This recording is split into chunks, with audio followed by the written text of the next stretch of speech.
Yes, we are live now. Hello friends, this is Himanshi and welcome to Let's Learn. Hopefully आप सभी बढ़िया होंगे, मस्त होंगे, जबरदस्त होंगे. सभी को गुड इवनिंग, नमस्कार, राम राम, सत श्री अकाल, अस्सलाम वालेकुम, whatever you feel connected with.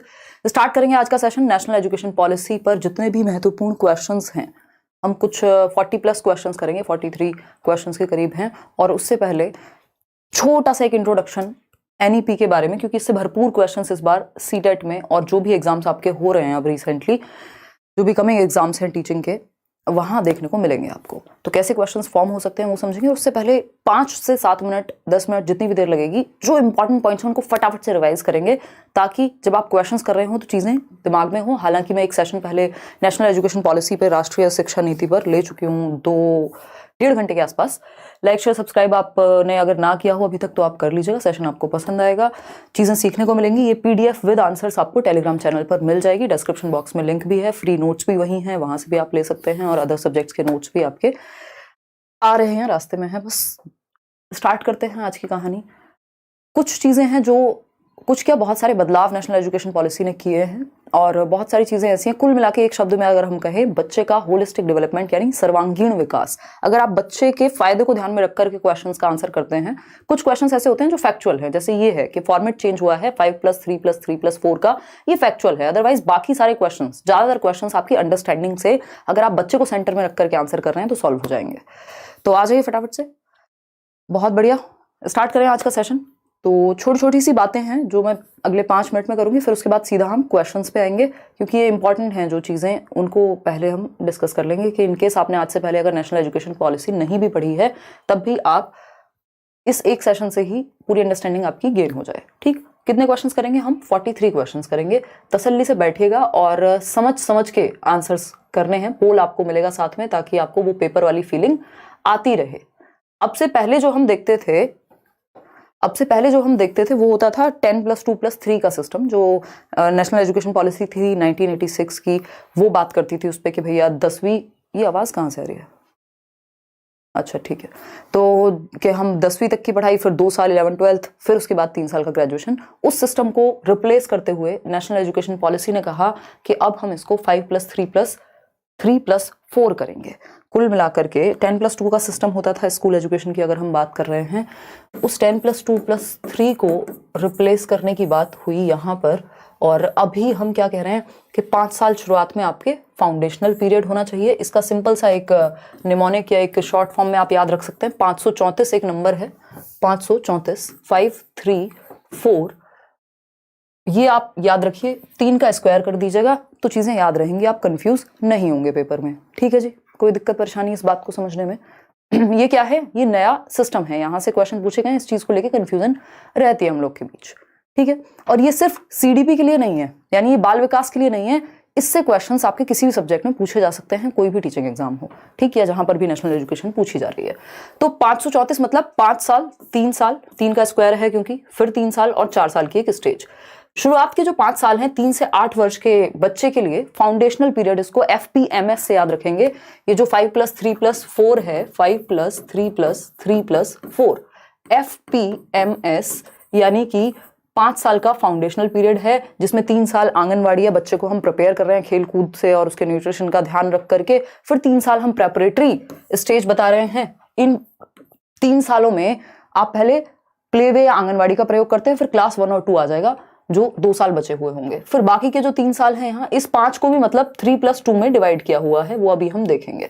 Preparatory stage, जिसको हम प्रारंभिक चरण कह रहे हैं, वो बच्चे के 8 साल से लेकर के 11 साल तक की बात होगी. अब से पहले जो होता था हम कक्षा 1 से ध्यान में रखते थे, लेकिन अभी कोशिश हो रही है कि बच्चे की जो प्लेवे वाली एज है उसको भी यहाँ इंक्लूड कर लें, यानी 3 साल से ही हम उसको एजुकेशनल सिस्टम में ध्यान दें प्रॉपर. दूसरा जो 3 है वो 11 से 14 वर्ष मिडल स्टेज है, और 4 साल जो है बाद के 14 से 18 वर्ष, वो सेकेंडरी यानी माध्यमिक चरण के तहत आएंगे. ठीक है, फोन छोड़ दो, साइड रख दो, बिल्कुल ठीक. अगर हम बात करें 5+3+3+4 की, तो फाउंडेशनल, प्रेपरेटरी, मिडिल स्कूल और सेकेंडरी. इसको ऐसे भी हम देख सकते हैं. अगर हम पुराने समय में देखें तो ये हमारे सामने यहाँ चेंज लाया गया है. जो आपकी MHRD मिनिस्ट्री थी, ministry of human resource and development, मानव संसाधन विकास मंत्रालय, उसको नाम बदल करके क्या किया, इसके तहत एजुकेशन मिनिस्ट्री यानी शिक्षा मंत्रालय कर दिया गया है. पहले भी वो शिक्षा मंत्रालय होता था, बाद में चेंज हुआ था MHRD, और अब एजुकेशन मिनिस्ट्री ही है. ठीक, पुराने समय पे 10 साल हम 6 वर्ष से ध्यान दे रहे थे बच्चे की एजुकेशन पे, 6 से 16 साल, 6 वर्ष का बच्चा पहली क्लास में जाता है। फिर उसके बाद अगर हम बात करें 2 साल, जिसको हम 10+2 का सिस्टम कहते हैं, 16 से 18, 11 12th। अभी हमने अगेन वही कर दिया, शुरुआत के 3 साल आंगनवाड़ी, 2 साल जो है वो क्लास 1 और 2, एज 6 और 8, फिर 3 से 5 आपकी सेकेंड स्टेज। ये आप पढ़ भी सकते हैं जब आपको ये मिल जाएगा, वही बात है जो मैंने अभी आपको बताई है। ध्यान रखा गया है कि जरूरी नहीं कि साइंस, कॉमर्स और मैथ, इसमें बायोलॉजी वगैरह जितनी भी स्ट्रीम्स है, ह्यूमैनिटीज है, तो ये साइंस, कॉमर्स, ह्यूमैनिटीज ऐसा नहीं होने की जगह आपको पूल ऑफ सब्जेक्ट्स दे दिए जाएं, आप अपने हिसाब से चूज कर सके। एक फ्लेक्सिबिलिटी लाई गई है रिजिडिटी को हटा करके। ठीक है, आगे बढ़ेंगे। एक बहुत महत्वपूर्ण चीज जिस पे कई क्वेश्चंस बने हैं कि 360 डिग्री असेसमेंट, यानी 360 डिग्री चहुमुखी विकास की हम बात कर रहे हैं, होलिस्टिक डेवलपमेंट की बात कर रहे हैं। तो रिपोर्ट कार्ड जो आप बच्चे को असेस कर रहे हैं वो भी सिर्फ पेपर पेंसिल टेस्ट पे ना करें। कैसे करें? उसका सेल्फ असेसमेंट, यानी आकलन जो है बच्चा खुद का भी कर सके, उसके पीयर्स उसके बारे में क्या सोचते हैं या क्या उनका आकलन है, ग्रुप असेसमेंट हो, टीचर असेसमेंट, टीचर भी अपना इसमें फीडबैक दे कि बच्चा कैसे सीख रहा है। यानी 360 डिग्री एस्पेक्ट में, 360 डिग्री व्यू पॉइंट में हम देख पाए कि बच्चा कैसे सीखता है। उसमें teacher, group work, peer assessment, self assessment सबको इंक्लूड कर लिया गया। एक नया एग्जामिनेशन रिफॉर्म की जब हम बात कर रहे हैं तो परख को लॉन्च किया इन्होंने। परख क्या है? PARAKH, P for performance, A for assessment, R for review, फिर अगेन जो A है वो एनालिसिस के लिए है, K फॉर नॉलेज और H फॉर होलिस्टिक डेवलपमेंट। तो इसकी भी फुल फॉर्म आपको पता होनी चाहिए कि जो परख है जिसमें performance, assessment, review, analysis, knowledge और होलिस्टिक डेवलपमेंट की बात हुई है। ठीक है, 21st सेंचुरी स्किल्स, 21वीं शताब्दी के स्किल्स, कौशल हम बच्चों में डेवलप कर सकें। जैसे डिजिटल लिटरेसी है कि उनको कंप्यूटर की नॉलेज हो, जो भी दुनिया में बाकी चीजें टेक्नोलॉजिकल एडवांसमेंट आ रहा है हम उसका प्रयोग कर सकें। कोडिंग सिखाएं बच्चे को 6 से 8 के लेवल पर जाते जाते ही, इंटर्नशिप्स हों, ये सारी बातें हुई हैं। और 21वीं सदी के जो कौशल हैं वो क्रिटिकल थिंकिंग के, समालोचनात्मक चिंतन, वो हर एक पक्ष पे सोच पाए। डिजिटल लिटरेसी है, कोऑपरेशन है, लीडरशिप स्किल्स हैं, कम्युनिकेशन स्किल्स हैं, ऐसी बहुत सारी स्किल्स हम बच्चों को सिखा पाएं। तो परख को लॉन्च किया किसके लिए? एग्जामिनेशन रिफॉर्म के लिए, कि हम असेसमेंट कैसे करें, performance, assessment, review, analysis of knowledge for holistic development के आधार पर कर सकें। ठीक है, फिर एक चीज आती है जब हम बात कर रहे हैं कि होलिस्टिक प्रोग्रेस कार्ड, यानी जो आपका रिपोर्ट कार्ड है वो 360 डिग्री या फिर हम कहें होलिस्टिक होना चाहिए। 360 डिग्री का मतलब होता है होलिस्टिक एस्पेक्ट, यानी समग्र रूप में बने, सर्वांगीण रूप में हम बच्चों को जांच पाएं, उसके दिमाग को, दिल को और फिजिकल एक्टिविटीज सबको इंक्लूड कर पाए। जो बात BS ब्लूम कह रहे थे, CAP कैप बोलते हैं जिसको हम, कॉग्निटिव, अफेक्टिव और साइकोमोटर डोमेन, यानी दिल दिमाग, जो 3H की एजुकेशन है जिसकी हम बात करते हैं कि भैया बच्चे का दिमाग भी इन्वॉल्व हो, उसके इमोशंस भी इन्वॉल्व हो और वो फिजिकली एक्टिविटी भी करे, तो ये तीनों चीजें इंक्लूड हो जाएं। तो बच्चे को हम कैसे, होलिस्टिक प्रोग्रेस कार्ड किस बेसिस पे बनेगा कि students will be evaluated on cognitive, affective. Cognitive होता है दिमाग, संज्ञान के आधार पे, उसके सोचने समझने, पेन पेपर टेस्ट सब इसमें आ गया। अफेक्टिव है उसके इमोशंस और साइकोमोटर है फिजिकल एक्टिविटी भी उसको करा पाए। तो ये CAP कैप की फॉर्म में हम उसको असेस कर पाए। ठीक है, बात आगे बढ़ जाए, क्वेश्चंस पे आएंगे। बस NEP ये कह रही है कि बच्चे की क्रिटिकल थिंकिंग और एसेंशियल लर्निंग स्किल्स जो है, रिडक्शन इन करिकुलम, करिकुलम को बहुत ज्यादा इतना नहीं बढ़ाना कि बच्चे से भारी बस्ता हो उसका। जो बात आपकी लर्निंग विदाउट बर्डन की रिपोर्ट 1993 से कहती हुई आ रही थी, जितनी भी पॉलिसीज आज से पहले आई हैं उन्होंने जो भी अच्छी बातें की हैं उनको इन्होंने अडॉप्ट किया है और अपनी कुछ नई बातें कही हैं। जो अच्छी चीजें थी सिस्टम में पहले से उन सबको इंक्लूड करके रखा और कुछ नई बातें कही। ठीक, लैंग्वेज पे इंपॉर्टेंट कुछ चीजें हैं जो आपको जानना जरूरी है, फिर हम आगे की बात करेंगे। फटाफट से क्वेश्चंस पे आएंगे, इतने आप सभी के साथ शेयर कर दीजिए जो लोग पढ़ते हैं या जिनका एग्जाम है। लैंग्वेज यानी भाषा की जब हम बात कर रहे हैं तो इन्होंने कहा कि कोई भी लैंग्वेज इम्पोज नहीं होनी चाहिए, यानी बच्चे पे आप थोपे ना कि बच्चे की घर की लैंग्वेज है हिंदी या गुजराती या जो भी मलयालम, तमिल, तेलुगु, और आप उसको जबरदस्ती कह रहे हैं नहीं तुम्हें आओगे स्कूल में तो इंग्लिश में ही बात करनी है। तो इम्पोज नहीं करनी कोई भी लैंग्वेज। मदर टंग या रीजनल लैंग्वेज का या लोकल लैंग्वेज का भरपूर प्रयोग, प्राथमिक कक्षा तक खुले तरीके से बच्चा अपने आप को व्यक्त कर पाए अपनी मातृभाषा में, अपनी लोकल लैंग्वेज में, अपनी क्षेत्रीय भाषा में। ये बात पहले से चली आ रही है। 3 लैंग्वेज फॉर्मूला को भी इन्होंने महत्व दिया है, जिसमें 3 लैंग्वेजेस की बात हुई थी कोठारी आयोग में 1964-66 के दौरान। और ये कौन सी पॉलिसी है? इससे पहले हम देख चुके हैं 68 में पॉलिसी आई थी आपकी और 86 में पॉलिसी आई थी, और अब हम नेशनल एजुकेशन पॉलिसी 2020 देख रहे हैं। ठीक, तो संस्कृत को एक ऑप्शनल लैंग्वेज की तरह रखा जाए सभी लेवल पे। इसका मतलब क्या, संस्कृत क्या है, क्लासिकल लैंग्वेज है। क्लासिकल लैंग्वेजेस कौन सी होती हैं, जो खत्म होती जा रही हैं, जिनको बोलने वाले लोगों की संख्या कम होती जा रही है। तो क्लासिकल लैंग्वेजेस को एक एडिशनल ऑप्शन के रूप में यहां रखा गया है। जितनी भी क्लासिकल लैंग्वेजेस हैं, चाहे वो तमिल, तेलुगु, मलयालम, जिन भी भाषाओं का हम देख रहे हैं कि जो हमारी लैंग्वेजेस हैं जो क्षेत्रीय लेवल पे खत्म ना हो जाएं, तो उनको ऑप्शनल की तरह यानी एक एडिशनल ऑप्शन की तरह रखा गया है। ठीक है। और 3 लैंग्वेज फॉर्मूला में हमें पता है, एक मदर टंग होती है, फिर इंग्लिश है, उसके अलावा जो भी आपकी मॉडर्न इंडियन लैंग्वेजेस हैं, 22 भाषाएं हैं जिसमें इंग्लिश नहीं आती, ये ध्यान रखेंगे। मल्टीलिंगुअल फ्लेक्सिबिलिटी होनी चाहिए, यानी बहुभाषिता का प्रयोग करना। एक से ज्यादा भाषा जो है वो अच्छी होती है बच्चे के संज्ञान के लिए भी, क्योंकि वो एक से ज्यादा भाषाओं में बात कर पाएगा, तरह तरह के लोगों से मिल पाएगा जो दोनों भाषाएं जानते हैं या तीनों भाषाएं जानते हैं, मल्टीपल लैंग्वेजेस जानते हैं, तो उसका संज्ञान बेहतर होगा, उसकी सोचने समझने की क्षमता बेहतर होगी। ISL यानी इंडियन साइन लैंग्वेज पे इन्होंने फोकस किया है। साइन लैंग्वेज आप समझते हैं, जो कई बार मूक बधिर बच्चों के लिए, जो बोल नहीं सकते, डेफ एंड डम्ब, उनके लिए प्रयोग की जाती है, जिसमें आप शब्दों का प्रयोग ना करके, आपने न्यूज में भी देखा होगा कि वो हाथों से समझाने की कोशिश करते हैं, बेसिकली साइंस के थ्रू। ठीक है, तो इंडियन साइन लैंग्वेज को भी यहाँ फोकस में लाया गया है। अब आते हैं सीधा क्वेश्चन पर। इस क्वेश्चन का मैंने नंबर नहीं दिया क्योंकि ये एकदम ट्राई बॉल जैसा क्वेश्चन है कि ये तो आपको पता होना ही चाहिए।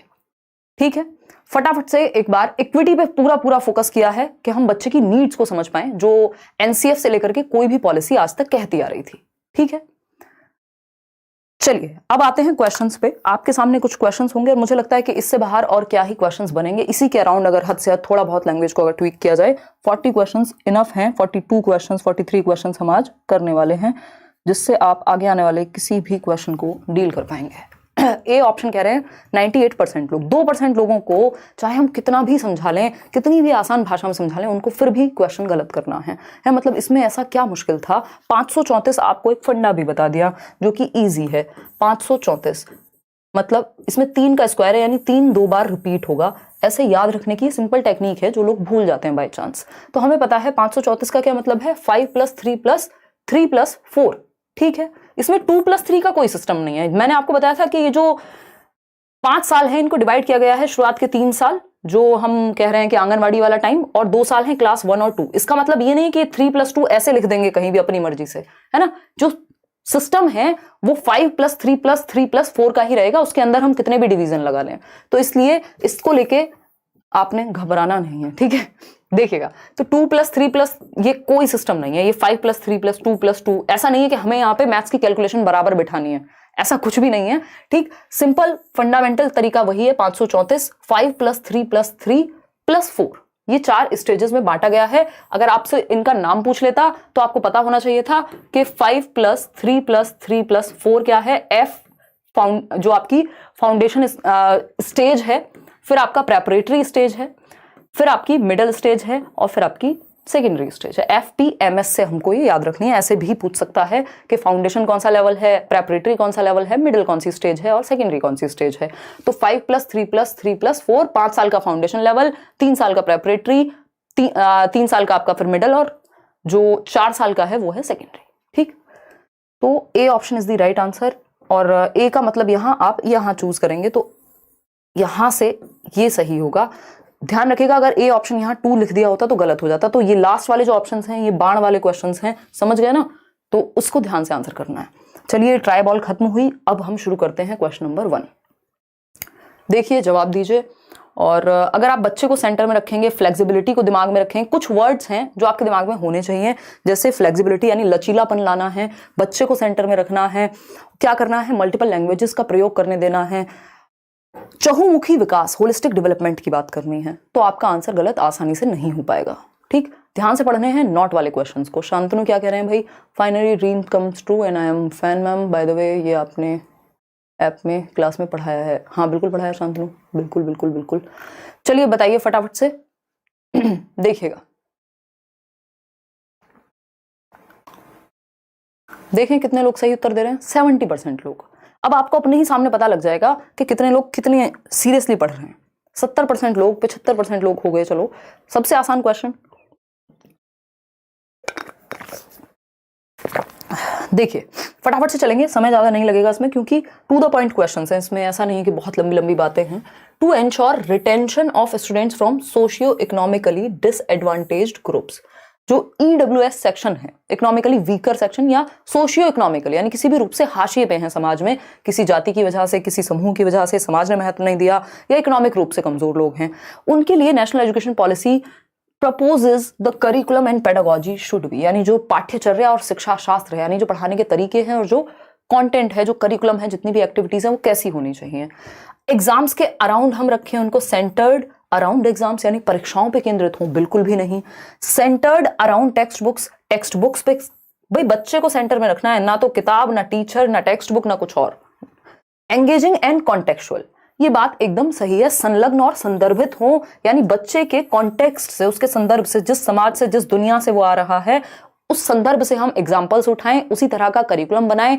आप एनसीईआरटीज उठा करके देखते हैं, आप ईवीएस की बुक उठा लीजिए फॉर एग्जांपल, ऐसी ऐसी स्टोरीज हैं जो बच्चे को उसके ही पर्यावरण के बारे में बता रही हैं, यानी ऐसे उदाहरण, ऐसे एग्जाम्पल्स, ऐसी चीजें उसमें दी हुई हैं कि बच्चा रियल लाइफ से जुड़ सके, कॉन्टेक्स्ट से जुड़ सके, वो वास्तविक जीवन से सीख सके। तो स्कूल की दुनिया और बाहर की दुनिया को इतना अलग नहीं कर देना कि बच्चा कनेक्ट ना कर पाए। तो एंगेजिंग, एक तो बच्चे का इन्वॉल्वमेंट हो, उसमें वो इंटरेस्ट ले पाए, एक्टिव रह पाए, सक्रिय हो, और कॉन्टेक्स्ट से यानी उसके जीवन से जुड़ी हुई हो। स्टैंडर्ड और यूनिफॉर्म नहीं होनी चाहिए। यूनिफॉर्म कपड़ों में अच्छी लगती है कि पता ना लगे, इक्वालिटी की बात हो, कोई अमीर घर से है, गरीब घर से, सब एक जैसे दिखें, बट पढ़ाने के तरीके यूनिफॉर्म नहीं होने चाहिए, करिकुलम यूनिफॉर्म नहीं होना चाहिए, फ्लेक्सिबल होना चाहिए। ठीक, तो C option is the right answer. आगे बढ़ेंगे, बाकी सारी बातें सेकेंडरी हैं, एग्जाम और सारी चीजें। पहले जरूरी है कि बच्चे के दिमाग में लर्निंग तो बैठे। देखिएगा क्वेश्चन नंबर 2 देखिए और जवाब दीजिए पोल में। Which of the following statements is proposed in National Education Policy 2020, यानी राष्ट्रीय शिक्षा नीति 2020 में निम्न में से कौन सा कथन प्रस्तावित किया गया है? किस बारे में बात हुई? अभी हमने लैंग्वेज के बारे में चर्चा की थी कि कैसे जो है नेशनल एजुकेशन पॉलिसी फोकस करती है कुछ चीजों पे। देखिएगा, सी ऑप्शन कह रहे हैं 87% लोग। देखते हैं, राष्ट्रीय शिक्षा नीति 2020, पहला ऑप्शन है being educated in one's mother tongue is detrimental to educational technological advancements, यानी अगर आप मातृभाषा में शिक्षित करते हैं बच्चे को तो वो शैक्षिक और प्रौद्योगिक रूप से उन्नति नहीं कर पाएगा। ये बिल्कुल गलत बात है कि मातृभाषा आपको रोकती है कि आप टेक्नोलॉजी नहीं सीख पाएंगे, गलत बात है, खत्म हो गई।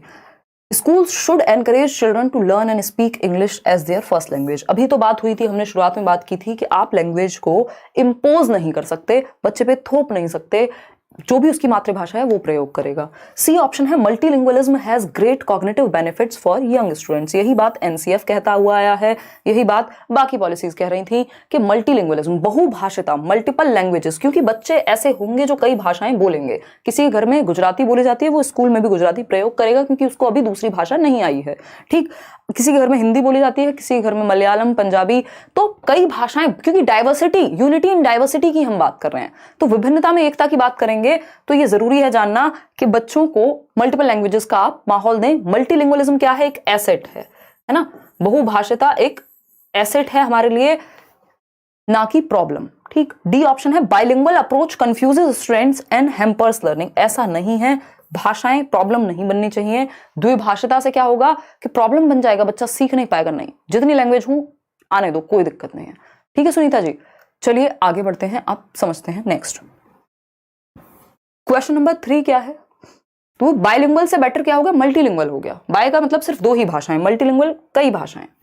Eight the primary level national education policy 2020 proposes dash as the medium of instruction across the nation, यानी प्राथमिक स्तर पर किस भाषा को निर्देश के माध्यम से प्रस्तावित किया जाना चाहिए। अभी हम बात कर रहे थे कि टिल 5, ग्रेड 5 तक हम क्या कर रहे हैं, बच्चे की रीजनल या मदर टंग, रीजनल यानी जो भी क्षेत्रीय भाषा है, एमटी यानी जो भी मदर टंग है, जो भी उसके घर में बोले जाने वाली भाषा है। ऐसा नहीं है स्कूल में आए तो हम कहें इंग्लिश में ही बात करोगे, चाहे तुम्हारी भाषा कोई भी हो, क्योंकि 5वीं क्लास तक बच्चा छोटा है ना, उसकी जो एज है वो कम है, इतना वो बड़ा नहीं हो गया। 6 से 11 वर्ष के बीच का बच्चा रहेगा, तो पहले तो उसको कंफर्टेबली हम फील करा दें, पहले उसको चीजें समझ तो आ जाएं, फिर लैंग्वेज भी सिखा दीजिएगा कोई और। ठीक, डी ऑप्शन कह रहे हैं आप लोग, बिल्कुल। अब हिंदी, ऐसा थोड़ी सबके घर में भाषा जो है वो हिंदी ही बोली जाएगी या इंग्लिश ही बोली जाएगी या संस्कृत ही बोली जाएगी। तो ये कहती है कि medium of instruction mother tongue होना चाहिए। आप अगर इंग्लिश में भी पढ़ा रहे हैं तो उसको बता देंगे ना, उसकी मातृभाषा में भी उसको समझा देंगे, तो घर की भाषा जिससे वो कनेक्ट कर पाए। पहले अपने आप को एक्सप्रेस तो करना सीखे बच्चा, तो मदर टंग होनी चाहिए। आगे बढ़ेंगे, क्वेश्चन नंबर 4 देखिएगा और पोल में जवाब दीजिएगा। क्या पूछा है? Aim of assessment according to NEP 2020, यानी आकलन का जो हम टेस्ट ले रहे हैं, बच्चे को जांच रहे हैं, उसका उद्देश्य क्या है। असेसमेंट एक पार्ट होता है इवैल्यूएशन का, इवैल्यूएशन बड़ी प्रक्रिया है। तो बच्चे को जांचने का उद्देश्य क्या है, एम क्या है, क्या जरूरत पड़ रही है। आप अभी पोल में जब जवाब दे रहे हैं और मैं कह रही हूं कि इतने % लोग सही उत्तर दे रहे हैं, इसकी जरूरत क्या है, बताइए बताइए फटाफट से। सी ऑप्शन 93% लोग दे रहे हैं। आज तो आप लोग बिल्कुल मोटिवेटेड लग रहे हो। मैं मेरी थोड़ी तबीयत ढीली है, बट आप लोग पूरी तरह से मोटिवेटेड लग रहे हैं। चलिएगा देखते, 93% लोग सी ऑप्शन कह रहे हैं। ठीक है ना, कोई दिक्कत नहीं है कंचन, दोनों की पढ़ाई हो जाएगी, चाहे इंटर्नशिप हो चाहे बीएड हो, कोई अलग पढ़ाई नहीं है। आप सेशन लेते रहिए और साथ में बीएड भी पढ़ते रहिए। देखिएगा, एम ऑफ असेसमेंट क्या होना चाहिए, रटना। रटने पे तो हमें कभी फोकस नहीं करना कि बच्चे की रटने की क्षमता बढ़े, ये फोकस नहीं है हमारा। मेजरिंग रिप्रोडक्शन एंड रिकॉल, यानी बस रट करके रिकॉल कर करके जो उसने पढ़ा है उसी को पेपर में उगल दे, रिप्रोड्यूस कर दे, पुनर्उत्पादन कर दे, तो ये भी खराब बात हो गई। फिर आता है C option, to support children in the process of learning, यानी बच्चों को सीखने की प्रक्रिया में मदद करना। देखिए, बच्चा सेंटर में है सारे क्वेश्चंस में, पूरी पेडागॉजी बच्चे को सेंटर में रख के चल रही है। ठीक, तो उद्देश्य ये नहीं है कि रट के बस आंसर दे दे, ये नहीं है कि रिप्रोड्यूस कर दे बस।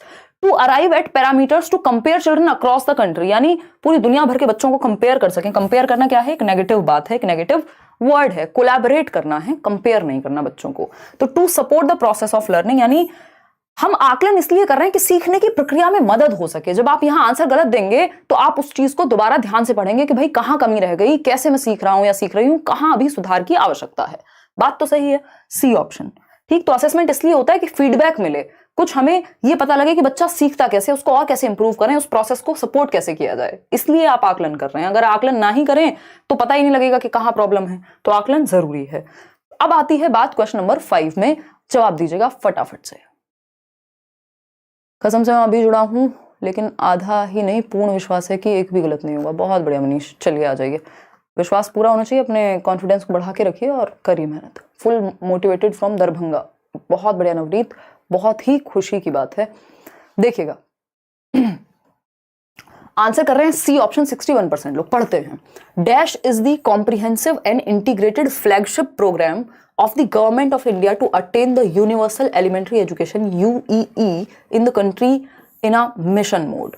अब ये UEE की जब बात हो रही है यहाँ पे, तो ये UEE क्या है, ये आपको थोड़ा सा घुमाने के लिए क्वेश्चन डाला गया है ताकि आप घबरा ना जाएं अगर कुछ और लिखे, है ना। तो UEE होता है यूनिवर्सलाइजेशन ऑफ एजुकेशन, यानी 6 से 14 वर्ष के बच्चों को बिना किसी टेंशन के फ्री और कंपलसरी एजुकेशन तक हम पहुंचा पाए। उसकी शुरुआत इस UEE से हुई थी कि हम सार्वभौमिकरण करें शिक्षा का, बच्चे को शिक्षा मिल सके एक लेवल की एटलीस्ट, बिना किसी रुकावट के। तो किसने इस बात को दर्शाया होगा या रिकमेंड किया होगा? सर्व शिक्षा अभियान कब आया? 2001 या 4 के आसपास आया था, 2000s में आया था। ये भी तो किसी आधार पे आया होगा। सबसे पहले जो बात हुई यूनिवर्सलाइजेशन की, वो बात हुई है नेशनल एजुकेशन पॉलिसी ऑफ 1986 में, जिसको हम आज तक सही साबित करने की कोशिश कर रहे हैं। बहुत सारे ऐसी चीजें जो आपको लग रहा होगा कि अभी एनसीएफ ही कह रहा है या फिर नेशनल एजुकेशन पॉलिसी 2020 कह रही है, बट वो बातें 1992 की रिपोर्ट में भी हो रही थी, वो 64 में भी हो रही थी। जो 3 लैंग्वेज फॉर्मूला है वो कोठारी आयोग से लिया गया, फिर 86 में भी हो रही थी। तो वो बातें पहले से हो रही हैं, बट हम उनको उतने अच्छे से लागू नहीं कर पाए। तो यूनिवर्सलाइजेशन की जो बात है, यानी सार्वभौमिकरण की जो बात है कि 6 से 14 वर्ष के बच्चे हैं उनको एजुकेशन मिल सके या सभी को शिक्षा मिल सके, सभी एनरोल कर पाए स्कूल में, ये बात नेशनल पॉलिसी ऑफ एजुकेशन 1986 में कही गई थी। ठीक है, तो कंफ्यूज नहीं होना। अगर आज भी पूछ ले तो हम कहेंगे यस, हम इसको वहां से उठा रहे हैं जब 1986 में पहली बार इसकी बात हुई थी। ठीक, आगे बढ़ेंगे, मतलब हमारी पॉलिसीज की अगर हम बात करें, बाकी तो ये कॉन्सेप्ट और पहले से चल रहा है विदेशों में। क्वेश्चन नंबर 6 देखिएगा, as per national education policy 2020 education must, यानी राष्ट्रीय शिक्षा नीति 2020 के अनुसार शिक्षा को कैसा होना चाहिए। भाई बच्चे की भलाई देखनी है हमें, कुल मिला के ऑप्शन वही बेहतर है जो बच्चे को सेंटर में रख पाए, जो बच्चे के बारे में अच्छा सोच पाए। पोल में जवाब देंगे फटाफट से। पहला ऑप्शन है be focused only on pre determined content, यानी जो पूर्व निर्धारित कंटेंट है, जो सिलेबस डिसाइड हो गया है, उसके बाहर एक वर्ड नहीं पढ़ना है। ये तो एकदम खराब बात है। फोकस ऑन प्रॉब्लम सॉल्विंग, हाँ बच्चा यहाँ एक्टिव होगा, कि समस्या समाधान, जीवन में समस्याएं आना नेचुरल है ना। कोई भी आपको पहले से एक प्लान नहीं दे सकता कि हमेशा बस इतनी ही समस्याएं आएंगी, इसके बाहर नहीं आएंगी, कुछ भी समस्या आ सकती है। तो बच्चे का नेचर ऐसा बना दें हम कि वो समस्या समाधान खुद से कर सके इंडिपेंडेंटली। बिल्कुल सही बात है, एजुकेशन ऐसी हो जिसमें समस्या समाधान पर चीजें केंद्रित हो। फिर आता है C option, develop critical thinking. ये तो हमने शुरुआत में ही पढ़ा है, 21st सेंचुरी स्किल्स का पार्ट है क्रिटिकल थिंकिंग। बच्चा सोच पाए, फैक्ट्स और ओपिनियन, अफवाहें जो हैं जिन पे हम इतनी जल्दी विश्वास कर लेते हैं, अगर क्रिटिकल थिंकिंग हमारे अंदर डेवलप्ड होगी, समालोचनात्मक चिंतन अगर हमारे अंदर स्कूल लेवल से ही आ जाएगा, तो हम चीजों को परखेंगे, जांचेंगे, समझेंगे, जानेंगे, तब जाकर के मानेंगे। ऐसा नहीं है जस्ट किसी ने कहा हाँ 2000 के नोट में जो है चिप होती है तो हमने मान लिया।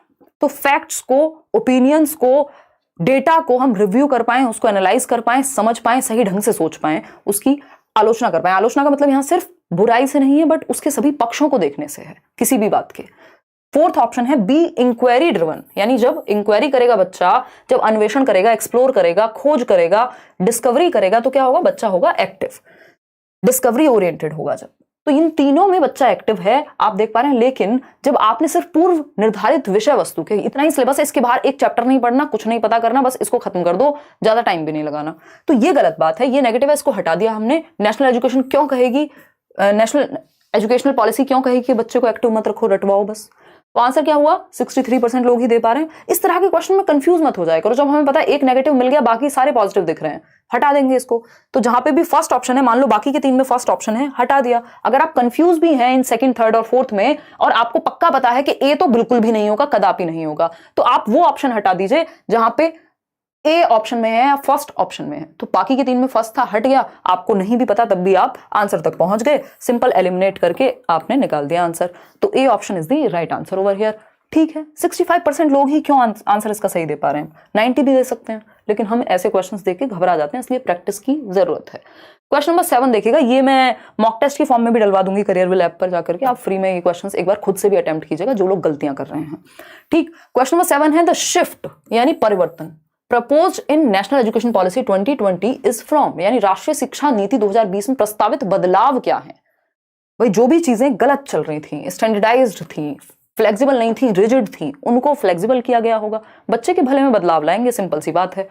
स्टैंडर्डाइजेशन टू फ्लेक्सिबिलिटी, यानी मानकीकरण से लचीलेपन की तरफ, रिजिडिटी से लचीलेपन की तरफ। सबको एक डंडे से हाँकने की बजाय हम क्या करेंगे, बच्चे की नीड्स को समझेंगे, करिकुलम ऐसा बनाएंगे जो हर बच्चे की नीड्स को, उसके इंटरेस्ट को, उसके एप्टीट्यूड को, उसके सीखने के स्टाइल को मैच कर सके, उसकी लर्निंग के पेस को, उसकी दर को। हर बच्चा सेम पेस पे नहीं सीखता, सबको सेम एग्जाम्पल से समझ में नहीं आएगा, किसी को चार्ट देख के जल्दी समझ में आएगा, किसी को एक्टिविटी करके, किसी को डिस्कशन करके।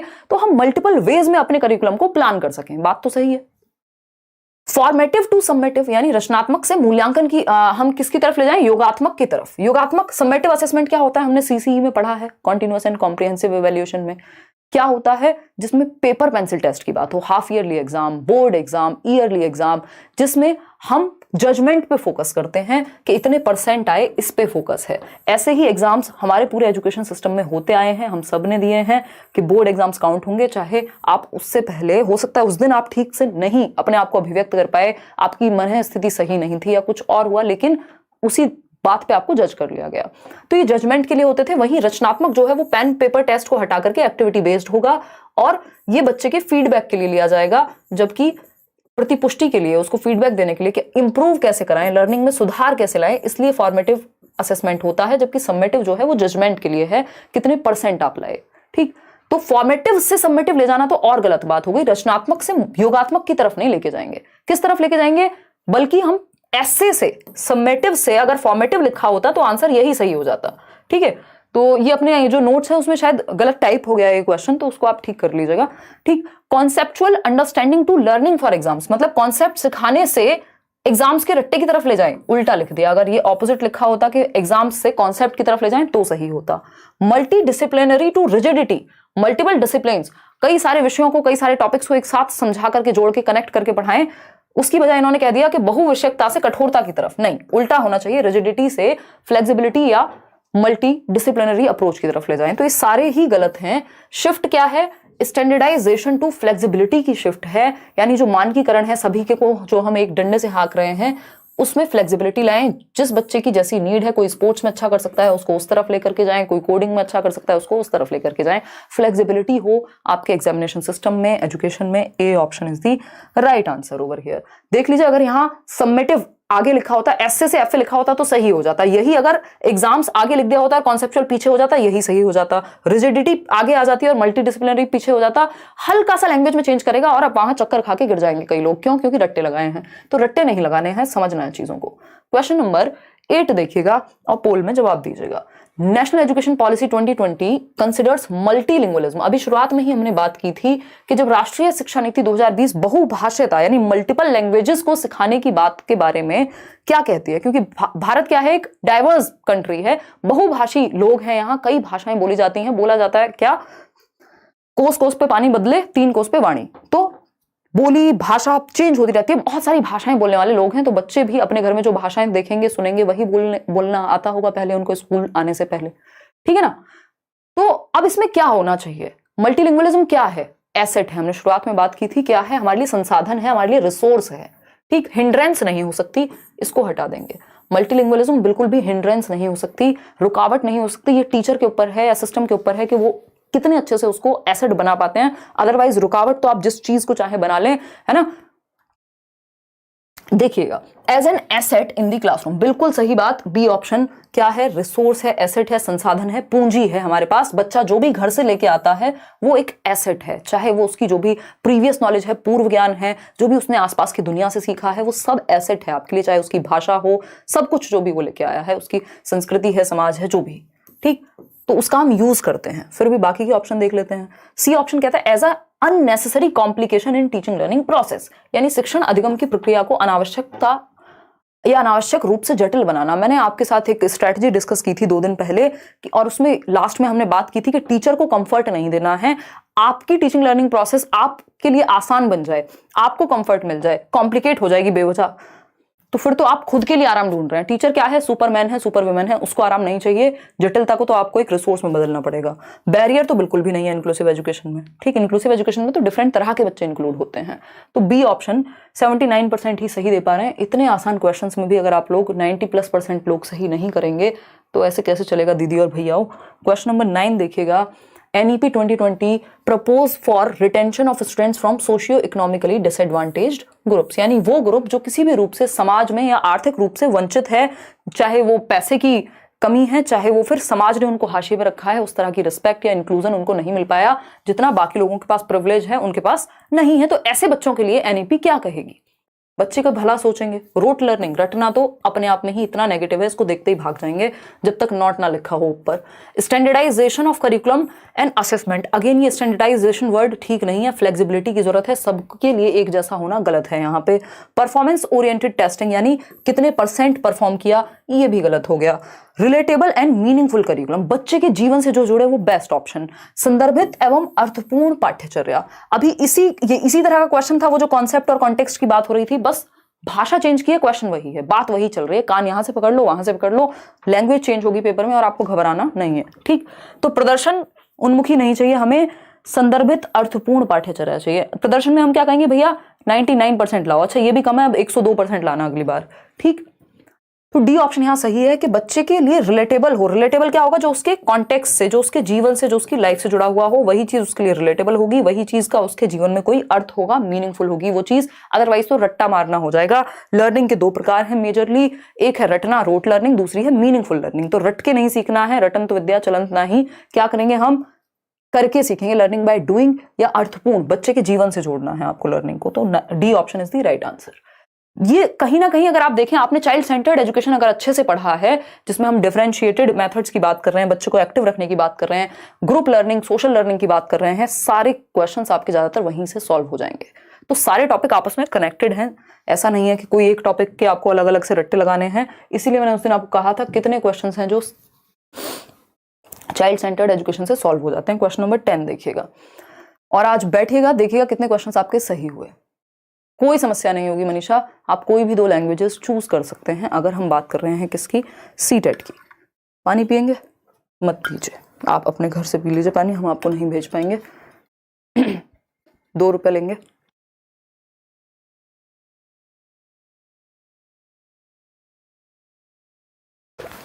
देखिएगा, अगर हम बात करें बी ऑप्शन 91% लोग दे पा रहे हैं, मतलब आप उत्तर तो सही दे रहे हैं, बस समय आपको थोड़ा ज़्यादा चाहिए, इसका मतलब ये हुआ।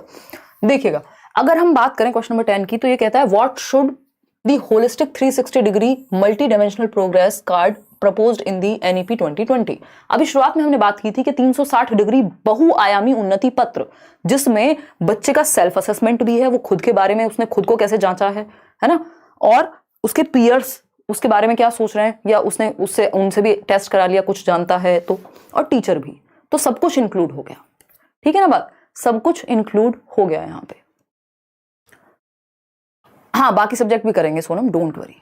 ठीक, बी ऑप्शन कह रहे हैं 89% लोग। तो एनईपी होलिस्टिक 360 डिग्री से क्या मतलब है, एनईपी का कंपैरिजन करना बच्चों में, ये तो अपने आप में ही नेगेटिव है, हटा दिया। प्रोग्रेस कि शर्मा जी का बेटा और वर्मा जी की बेटी किसके नंबर ज्यादा हैं, ये कंपेयर करना नहीं। ठीक, फिर है progress of the learners in the cognitive, affective and psychomotor. शुरुआत में बात की थी हमने, कैप ब्लूम टेक्सोनॉमी में भी इसकी बात होती है, हालांकि ब्लूम से सीटेट में ज्यादा क्वेश्चन नहीं आते, बट घुमा फिरा के आपको बात वही चल रही है कि विद्यार्थियों की संज्ञानात्मक, भावनात्मक व मनोगत्यात्मक, यानी बच्चे का दिमाग, थिंकिंग, भावनाएं, उसके इमोशंस और एक्टिविटी, फिजिकल एक्टिविटी।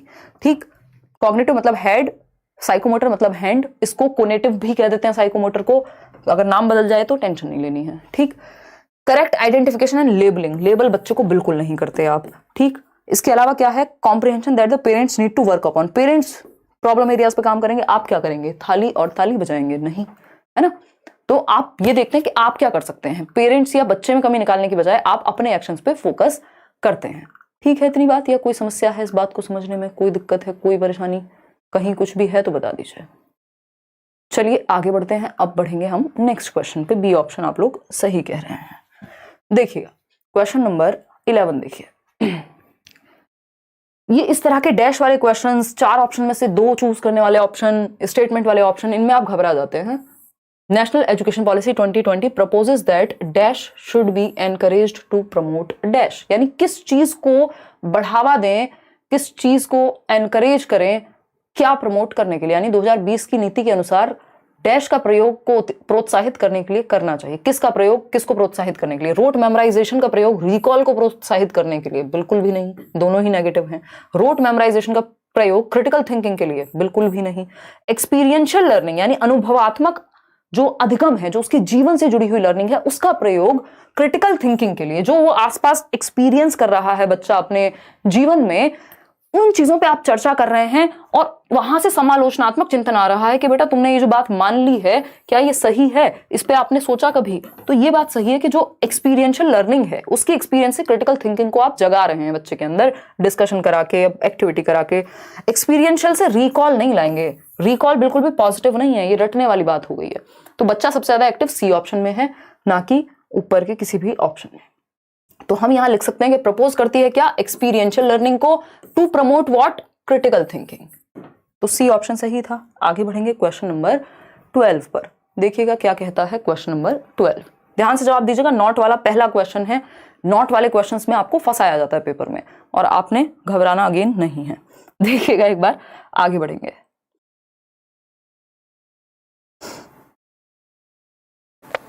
ठीक है इतनी बात, या कोई दिक्कत है, बताइए बताइए। हमें अभी भी कोई मेल कर रहा है ताजा ताजा कि योगात्मक से रचनात्मक होगा, है अभी अभी बताया। लोग वीडियो नहीं देखते हैं, लाइव नहीं देखते हो आप लोग, सिर्फ नोट्स पढ़ रहे हो। ठीक, देखिएगा उसको तो करेक्ट करा देंगे। एक क्वेश्चन है, सी ऑप्शन कह रहे हैं 47% लोग, यानी which of the following has not been promoted by NEP 2020, यानी किस चीज को एनईपी के द्वारा प्रमोट नहीं किया गया in the context of education of students with disabilities. वो बच्चे जो दिव्यांग हैं, डिसेबल्ड हैं, किसी भी समस्या से गुजर रहे हैं, उनके लिए कौन सी एक बात प्रमोट नहीं की गई है ना। क्या लिखा हुआ है, दिव्यांग छात्रों की शिक्षा के संदर्भ में निम्नलिखित में से किस प्रावधान को राष्ट्रीय शिक्षा नीति 2020 द्वारा बढ़ावा नहीं दिया गया। देखो आपको सिंपल तरीका है, ध्यान रखना है कि जो बच्चे के राइट्स हैं, उन राइट्स का हनन ना हो, जो भी डिसेबल्ड बच्चा है। और उसके लिए हमारे पास एक सेपरेट एक्ट है, जिसकी बात आरटीई भी कह रहा है, जिसकी बात हम आज नेशनल एजुकेशन पॉलिसी में भी कर रहे हैं। क्या है, आरपीडब्ल्यूडी एक्ट, यानी right of persons with disabilities. R for rights, P for persons, W for with disabilities. ठीक, ये कब आया, 2016 में। ठीक, तो बच्चे के राइट्स तो वहां पे इंक्लूडेड हैं, तो किन चीजों को आप नहीं करेंगे? और हमें पता है एक चीज कि हम इंक्लूसिव एजुकेशन को प्रमोट करते हैं, समावेशी शिक्षा, यानी हर बच्चा सेम क्लासरूम के अंदर रेगुलर स्कूल में सीख सके, ये उसका अधिकार है, इक्विटी का और इक्वालिटी का ध्यान रखते हुए। कौन सी बात नहीं कही होगी जो बच्चे के भले में नहीं होगी? एप्रोप्रिएट इंफ्रास्ट्रक्चर, भाई ये तो होना चाहिए। आप स्लोप्स बनाइए स्कूल में, आप रैंप्स बनाइए। अगर आपके पास रैंप या स्लोप्स नहीं भी हैं तो उस केस में आप उन बच्चों को जिनको चलने फिरने में दिक्कत है, लोकोमोटर डिसेबिलिटी है, कोई व्हील चेयर पे आता है, कोई और बैसाखी लेकर के आता है, तो उसके लिए आप फर्स्ट या ग्राउंड फ्लोर पे रखिए उस बच्चे की क्लासरूम, है ना। तो इंफ्रास्ट्रक्चर में यानी सिस्टम में चेंजेस होने चाहिए, ना कि बच्चे में। ये बात इंक्लूसिव एजुकेशन प्रमोट करती आ रही है, और इंक्लूसिव एजुकेशन हर बच्चे का ध्यान रखती है, तो डिसेबल्ड बच्चे का भी ध्यान रखा जाएगा। 1-on-1 टीचर एंड ट्यूटर्स, अगर जरूरत पड़े तो आप बच्चे पे स्पेसिफिक भी ध्यान दे सकते हैं, बिल्कुल ठीक बात है।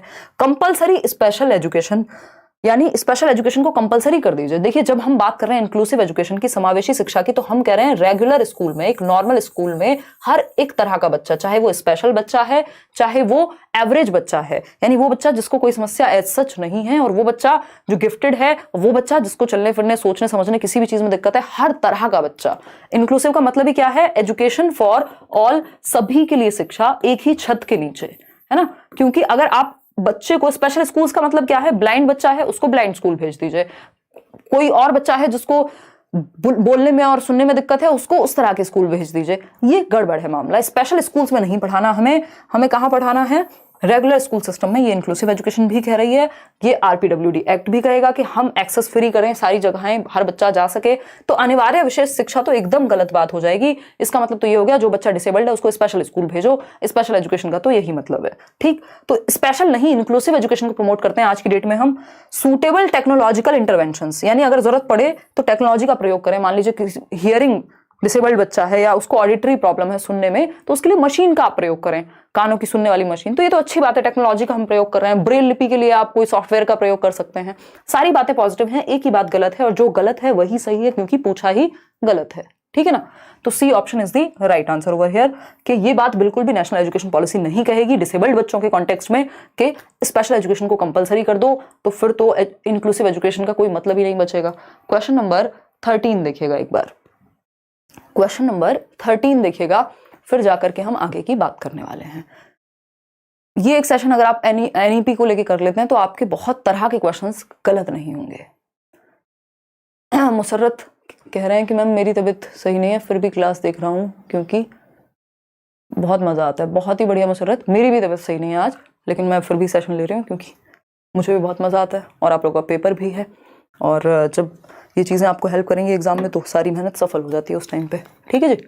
देखिए आंसर कीजिए, 58% लोग कर रहे हैं आंसर। इसको देख के डर जाते हैं आप, ये प्रभु बाण मारिए वाला क्वेश्चन है।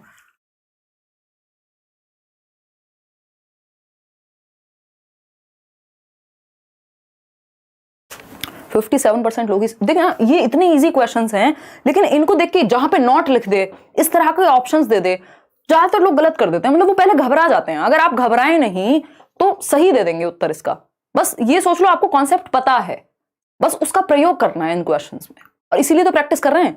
देखिएगा क्वेश्चन नंबर 13 कहता है कि जो एनईपी है, नेशनल एजुकेशन पॉलिसी 2020 है, वो क्या प्रपोज करती है, क्या प्रस्तावित करती है। पहला ऑप्शन है reduction in content of school curriculum. ये बात हमने शुरुआत में भी की थी कि बस्ता बच्चे से भारी नहीं होना चाहिए, तो हम इंपॉर्टेंट जो चीजें कंटेंट में रिडक्शन लाएं, इतना ज्यादा कंटेंट ना बढ़ा दें। ये बात करिकुलम की हुई थी शुरुआत में। Increased flexibility of school curriculum, flexible तो चाहिए हमें स्कूल करिकुलम, ये भी पॉजिटिव, बिल्कुल सही बात है, ये भी एकदम सही बात कह रहा है, बच्चे की भले की बात हो रही है। सी ऑप्शन है एम्फेसिस ऑन रोट लर्निंग।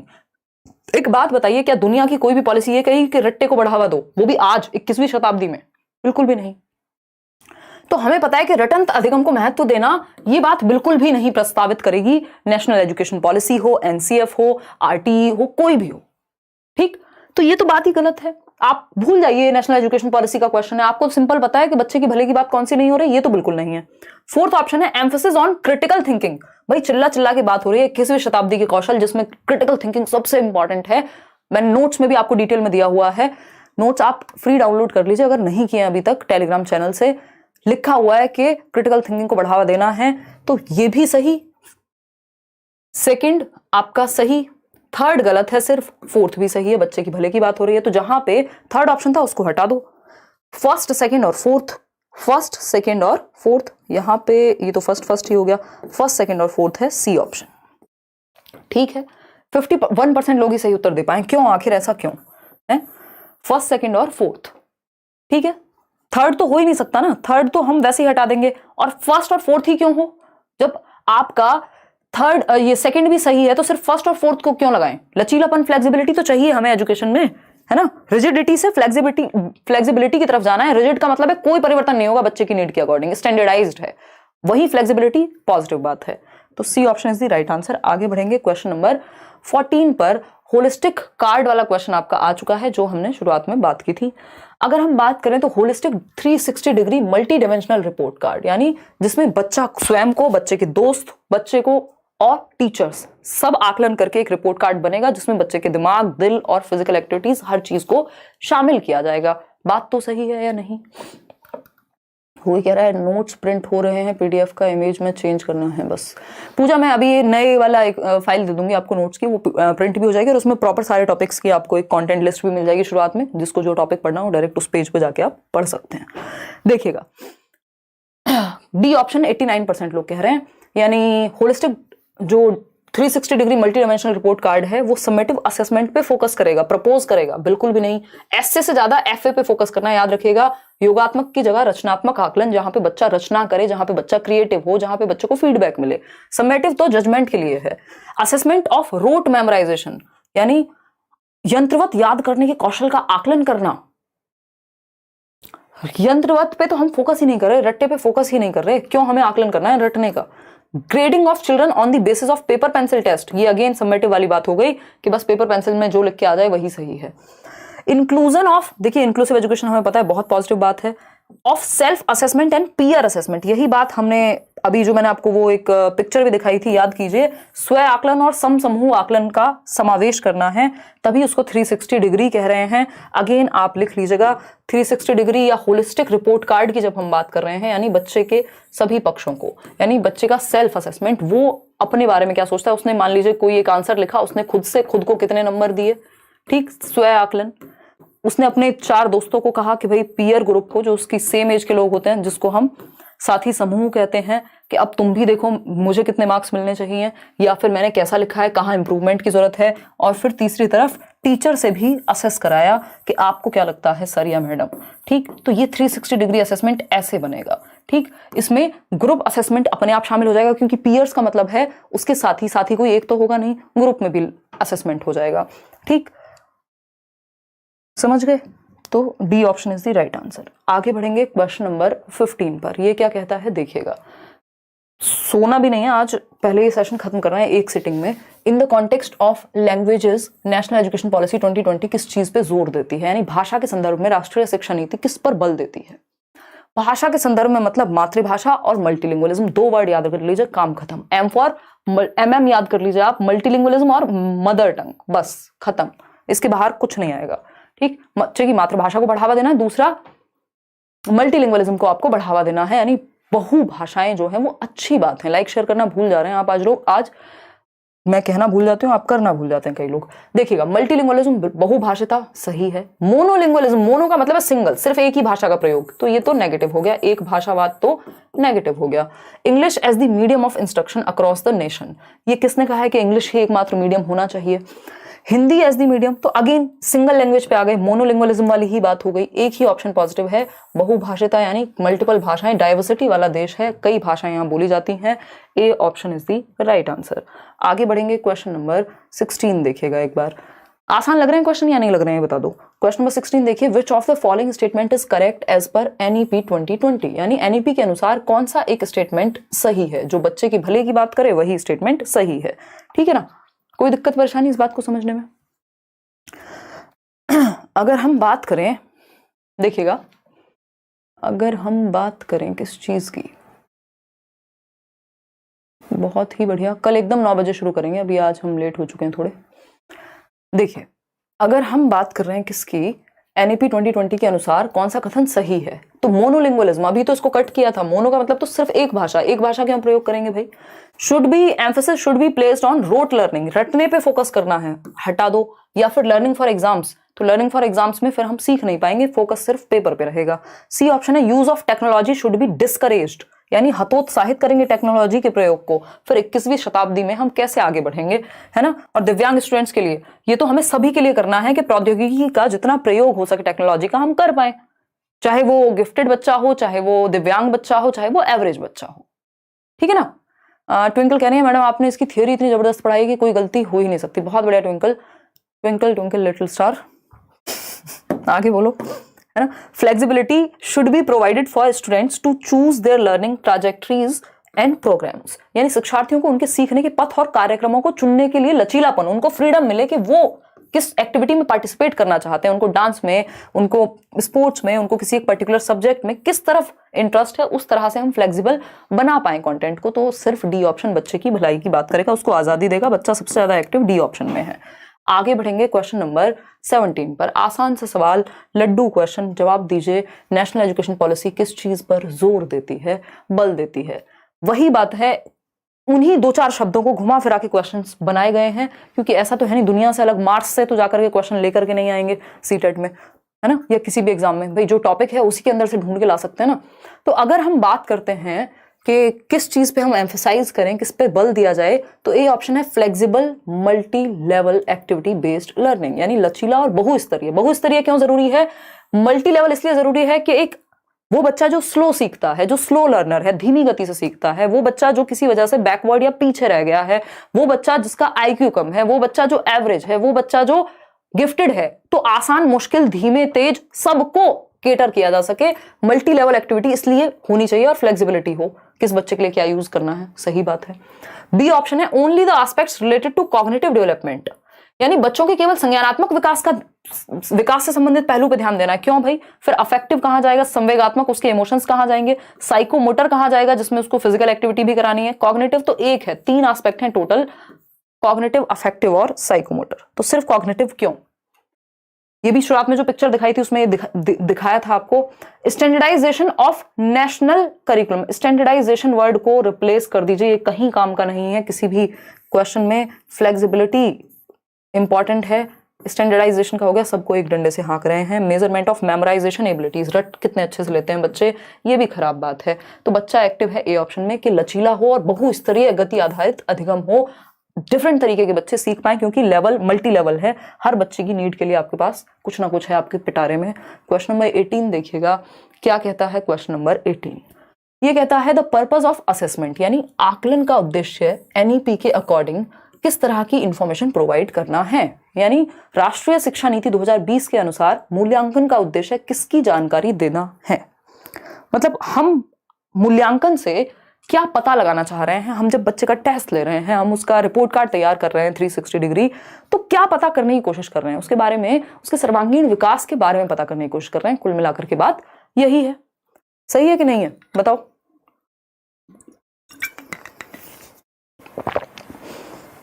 %53 लोग ए कह रहे हैं कि how to support the students in and out of the classroom, यानी हम इसलिए आकलन कर रहे हैं ताकि हमें पता चल सके कि बच्चे को कहां सहायता दी जाए, क्लास के बाहर और क्लास के अंदर किस जगह पे हेल्प की जरूरत है। पॉजिटिव बात है। फिर भी बाकी ऑप्शंस पढ़ेंगे। Comparison of the students performance with her classmates, compare नहीं करना है आपने बच्चे को, हटा दीजिए कंपैरिजन, नेगेटिव वर्ड है। Gaps and deficiencies in students learning to accurately identify her failure, ये बात गलत कह दी इन्होंने लास्ट लाइन के। आप गैप्स का पता करिए, बहुत अच्छी बात है, डेफिशिएंसी का पता करिए, बच्चे को कमी कहां है, लेकिन रेमेडी देने के लिए, इसलिए नहीं कि उसके फेलियर की असल पहचान हो सके। मतलब आपने मान लिया कि बच्चा फेल ही हुआ है, फेलियर ही है वो, ये गड़बड़ है। मेमोराइजेशन तो अपने आप में ही नेगेटिव है। तो एक ही सही उत्तर है यहाँ, how to support the student in and out the classroom, जीवन में भी और क्लास में भी कहाँ हम बच्चों को हेल्प करें, इसलिए हम मूल्यांकन कर रहे हैं। फीडबैक का हमें पता लगे, उसकी स्ट्रेंथ्स और वीकनेसेस का, उसकी कमजोरी और उसकी जो स्ट्रेंथ है, कहाँ पे वो ज्यादा स्ट्रांग है, उसका हम पता कर सकें। क्वेश्चन नंबर 19 देखिएगा। According to national education policy 2020 the emphasis of education should be, यानी जो जोर है शिक्षा किस चीज पर बल दे एनईपी के अकॉर्डिंग, बच्चे को एक्टिव रखने पे, उसके होलिस्टिक डेवलपमेंट पे। आंख बंद करके बता देंगे आप, इसको भी पढ़ने की जरूरत है अब, है। कॉन्सेप्चुअल अंडरस्टैंडिंग, यानी संकल्पनात्मक समझ, बच्चे के कॉन्सेप्ट्स अच्छे हों। डीकॉन्टेक्चुअलाइज्ड कॉन्टेक्स्ट, ध्यान रखिएगा, जैसे ही डी लग गया ना नेगेटिव हो गया ये। डीकॉन्टेक्चुलाइज्ड यानी कॉन्टेक्स्ट से अलग, संदर्भ से अलग, जीवन से अलग, नहीं, रटने वाली बात हो गई फिर तो। रोट लर्निंग तो है ही नेगेटिव। सिर्फ एग्जाम्स के लिए नहीं पढ़ना, learning for the sake of learning, सीखना सीखने के लिए सीखना, ना कि एग्जाम के लिए सीखना। ठीक।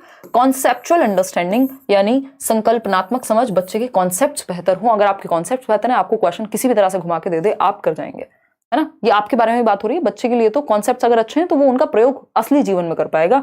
तो A option is the right answer. आगे बढ़ेंगे क्वेश्चन नंबर 20। हमें और 43 क्वेश्चंस तक 42 तक करने हैं, तो अभी हमारा आधा ही काम हुआ है। In the context of assessment national education policy 2020 proposes, यानी आकलन के संदर्भ में राष्ट्रीय शिक्षा नीति 2020 क्या प्रस्तावित कर रही है, ये आपको पता करना है। फटाफट से बताइए। एनर्जी बना के रखनी है, पानी पीजिए, खाना खाइए, चाय पीजिए, जो करना है करिए। बहुत बढ़िया प्रियंका शुक्ला।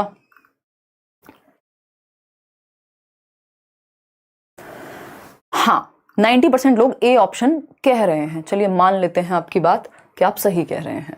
तो आकलन के संदर्भ में राष्ट्रीय शिक्षा नीति क्या प्रस्तावित करती है? पहला ऑप्शन है testing of higher order skills such as analysis and critical thinking. अभी शुरुआत में बात हुई थी ना, जब हम बात कर रहे थे उसकी परख की बात कर रहे थे कि परफॉर्मेंस, फिर हम देख रहे थे एनालिसिस कर पाएं, असेसमेंट कर पाएं, रिव्यू कर पाएं, नॉलेज को जांच पाएं, तो वो वहीं से सीधा उठा लोगे इस बात को। तो विश्लेषण और आलोचनात्मक सोच जैसे उच्च क्रम के कौशल, हॉट्स डेवलप हो पाए बच्चे में, हायर ऑर्डर थिंकिंग स्किल्स जो हम गिफ्टेड बच्चे के लिए प्रयोग करते हैं, यानी बच्चों का स्तर ऊपर हो पाए। चलिए ठीक है। रिकॉल बेस्ड, ये तो बिल्कुल ही नेगेटिव हो गया। सिर्फ रटवाना नहीं है कि आपने ये याद किया, पेपर में उगल दो जाके। समेटिव मेथड्स तो अपने आप में ही खराब हैं। लर्निंग फॉर एग्जाम्स अगेन खराब हो गया। तो A option testing of higher order thinking skills, critical thinking बेहतर हो, विश्लेषण की क्षमता बेहतर हो, बच्चा देख पाए कि उसने कुछ सही किया तो क्यों किया, गलत किया तो क्यों किया, पेपर में फेल हुए तो क्यों हुए, एनालाइज कर पाए कि अगर आप मॉक टेस्ट दे रहे हैं तो किस सब्जेक्ट में नंबर कम आ रहे हैं, कहाँ किस तरह के टॉपिक्स को और अच्छे से पढ़ने की जरूरत है। ये एनालिसिस है, ये विश्लेषण है, जब आप पार्ट्स में तोड़ करके किसी चीज को समझते हैं। ठीक। सिंथेसिस होता है जब जोड़ के कुछ नया क्रिएट करें। क्वेश्चन नंबर 21, और ये हमें पता है कि हायर ऑर्डर थिंकिंग स्किल्स की जब हम बात कर रहे हैं तो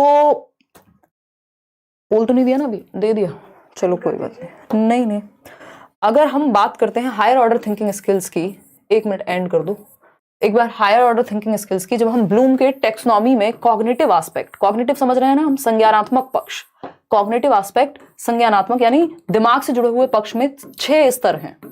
संज्ञानात्मक पक्ष में, कॉग्निटिव एस्पेक्ट में 6 स्तर हैं, जिसमें हमें ये पता होना चाहिए। यहां तक देख पा रहे हैं ना आप लोग, इतना गंदा ड्राइंग, इससे खराब ड्राइंग और नहीं हो सकती है, बट आपको काम चलाना ही पड़ेगा।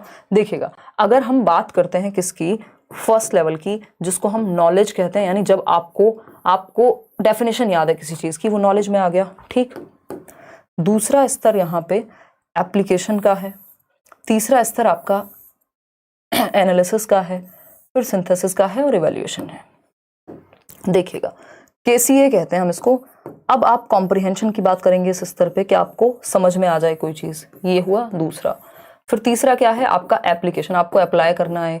ये जो नीचे के तीनों हैं, ये lower order thinking skills lots बोले जाते हैं। और इसके बाद जो है वो फोर्थ लेवल है एनालिसिस का, यानी आप विश्लेषण कर पाए। फिर आता है फिफ्थ आपका सिंथेसिस, ये पुरानी टेक्सोनॉमी की मैं बात कर रही हूँ, नहीं तो आज की टेक्सोनॉमी में सिंथेसिस सबसे ऊपर है। ठीक। और फिर आता है इसके बाद इवैल्यूएशन। तो ये जो 3 है ऊपर के कि बच्चे में विश्लेषण, संश्लेषण और मूल्यांकन की क्षमता जागृत हो पाए, इन्हीं को हॉट्स कहते हैं। ठीक है, हॉट्स में यही आता है। और ये गिफ्टेड बच्चे, या अगर आपको बच्चों को चैलेंजिंग टास्क देना है तो आप बच्चे की एनालिसिस, सिंथेसिस, इवैल्यूएशन, इन 3 क्षमताओं को बेहतर करते हैं।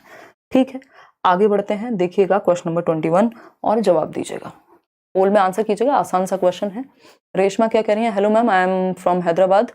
वन रिक्वेस्ट है आपसे, मुझे हिंदी नहीं आती, जब आप क्वेश्चन पढ़ें हिंदी साइड हो जाए, इंग्लिश साइड होती है तो मेरे आंसर गलत हो जाते हैं, समझी नहीं मैं। अच्छा पढ़िए आप। देखिएगा, नेशनल एजुकेशन पॉलिसी 2020 प्रपोजेस अ शिफ्ट टुवर्ड्स, यानी राष्ट्रीय शिक्षा नीति, अच्छा हिंदी की साइड हो जाएगा करूं, ठीक है कोई नहीं। राष्ट्रीय शिक्षा नीति 2020 किसकी ओर बदलाव का प्रस्ताव रखती है? किसकी ओर, मतलब शिफ्ट कैसा? रोट लर्निंग से एक्टिविटी का ही शिफ्ट होगा। लर्निंग टू लर्न, ठीक बात है। रोट लर्निंग बिल्कुल भी नहीं। ये कैसा शिफ्ट है? बदलाव ये थोड़ी ना कि रट्टा लगाना बदलाव है। कोर्स कंटेंट बढ़ा दो, इसको तो रिड्यूस करने की बात कर रहे हैं हम, है ना। और ये कह रहे हैं बढ़ा दो। स्टैंडर्डाइजेशन बिल्कुल बार बार दिमाग में रखिएगा। फ्लेक्सिबिलिटी, आज जितनी बार स्टैंडर्डाइजेशन आया है आपको समझ आ गया होगा। फ्लेक्सिबिलिटी, ठीक, हमें फ्लेक्सिबिलिटी चाहिए, स्टैंडर्डाइजेशन हो गया सबके लिए एक जैसा, जबकि बच्चे सारे एक जैसे नहीं होंगे, फ्लेक्सिबिलिटी होनी चाहिए। तो लर्निंग टू लर्न, यह है सीखना कि कैसे सीखना है, हम बच्चे को ये सिखा पाएं कि सीखते कैसे हैं, ये शिफ्ट होनी चाहिए। कॉन्सेप्चुअल अंडरस्टैंडिंग, फ्लेक्सिबिलिटी आए, उसके जीवन से जुड़े, कॉन्टेक्स्ट से जुड़े हम, ए ऑप्शन हो गया। आगे बढ़ेंगे क्वेश्चन नंबर 22 पर, देखिएगा, जवाब दीजिएगा क्या कहता है question number 2। In the context of assessment, what kind of report card for students has been proposed in NEP 2020? यानी राष्ट्रीय शिक्षा नीति 2020 में आकलन के संदर्भ में विद्यार्थियों के लिए किस तरह के रिपोर्ट कार्ड की बात हुई है। तो ये तो आप सोते सोते नींद में बता देंगे कि 360 डिग्री रिपोर्ट कार्ड की बात हुई है। इस क्वेश्चन को भी यदि कोई गलत करता है तो थोड़ा सा पानी लेना चाहिए ये वाले कप में, और डुबकी तो नहीं लगाएंगे बट देख लीजिए इसको, शायद थोड़ी बहुत लगे कि मतलब हाँ कितना गलत किया हमने, है ना। तो कोई बात नहीं, होता है ना। बहुत ही दुख की बात है, ये क्वेश्चन गलत करने वाला बचा नहीं है। 360 डिग्री असेसमेंट इज इंपॉर्टेंट, है ना। देखो एक बार,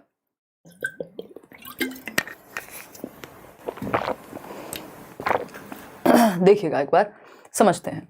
अगर हम बात करते हैं सी ऑप्शन की, तो राष्ट्रीय शिक्षा नीति 2020 में आकलन के संदर्भ में कौन सी बात सही है, किस तरह का रिपोर्ट कार्ड। रिपोर्ट कार्ड जो स्पेसिफाई करें रिलेटिव परफॉर्मेंस, बच्चों में कंपैरिजन की बात करें, गलत हो गया अपने आप में ही। रिपोर्ट कार्ड जो रिकॉल या पेपर पेंसिल टेस्ट पे फोकस करें, ये भी गलत हो गया। 360 डिग्री जो भी हम देखते आए हैं अपने एजुकेशन सिस्टम में, उसको साइड करके जो बच्चे के लिए बेस्ट है उस पर आंसर करना है, ठीक। तो 360 degree multi dimensional report card, ये बात बिल्कुल सही है कि बच्चे के हम सभी एस्पेक्ट को समझ सकें, सर्वांगीण रूप से जांच सकें, उसके दिल दिमाग, उसकी फिजिकल एक्टिविटी, उसके group assessment, peer assessment, teacher assessment, self assessment, सबको मिला के एक 360 डिग्री चहुमुखी विकास की बात हो, बहुआयामी प्रगति पत्र तैयार हो सके, ठीक है।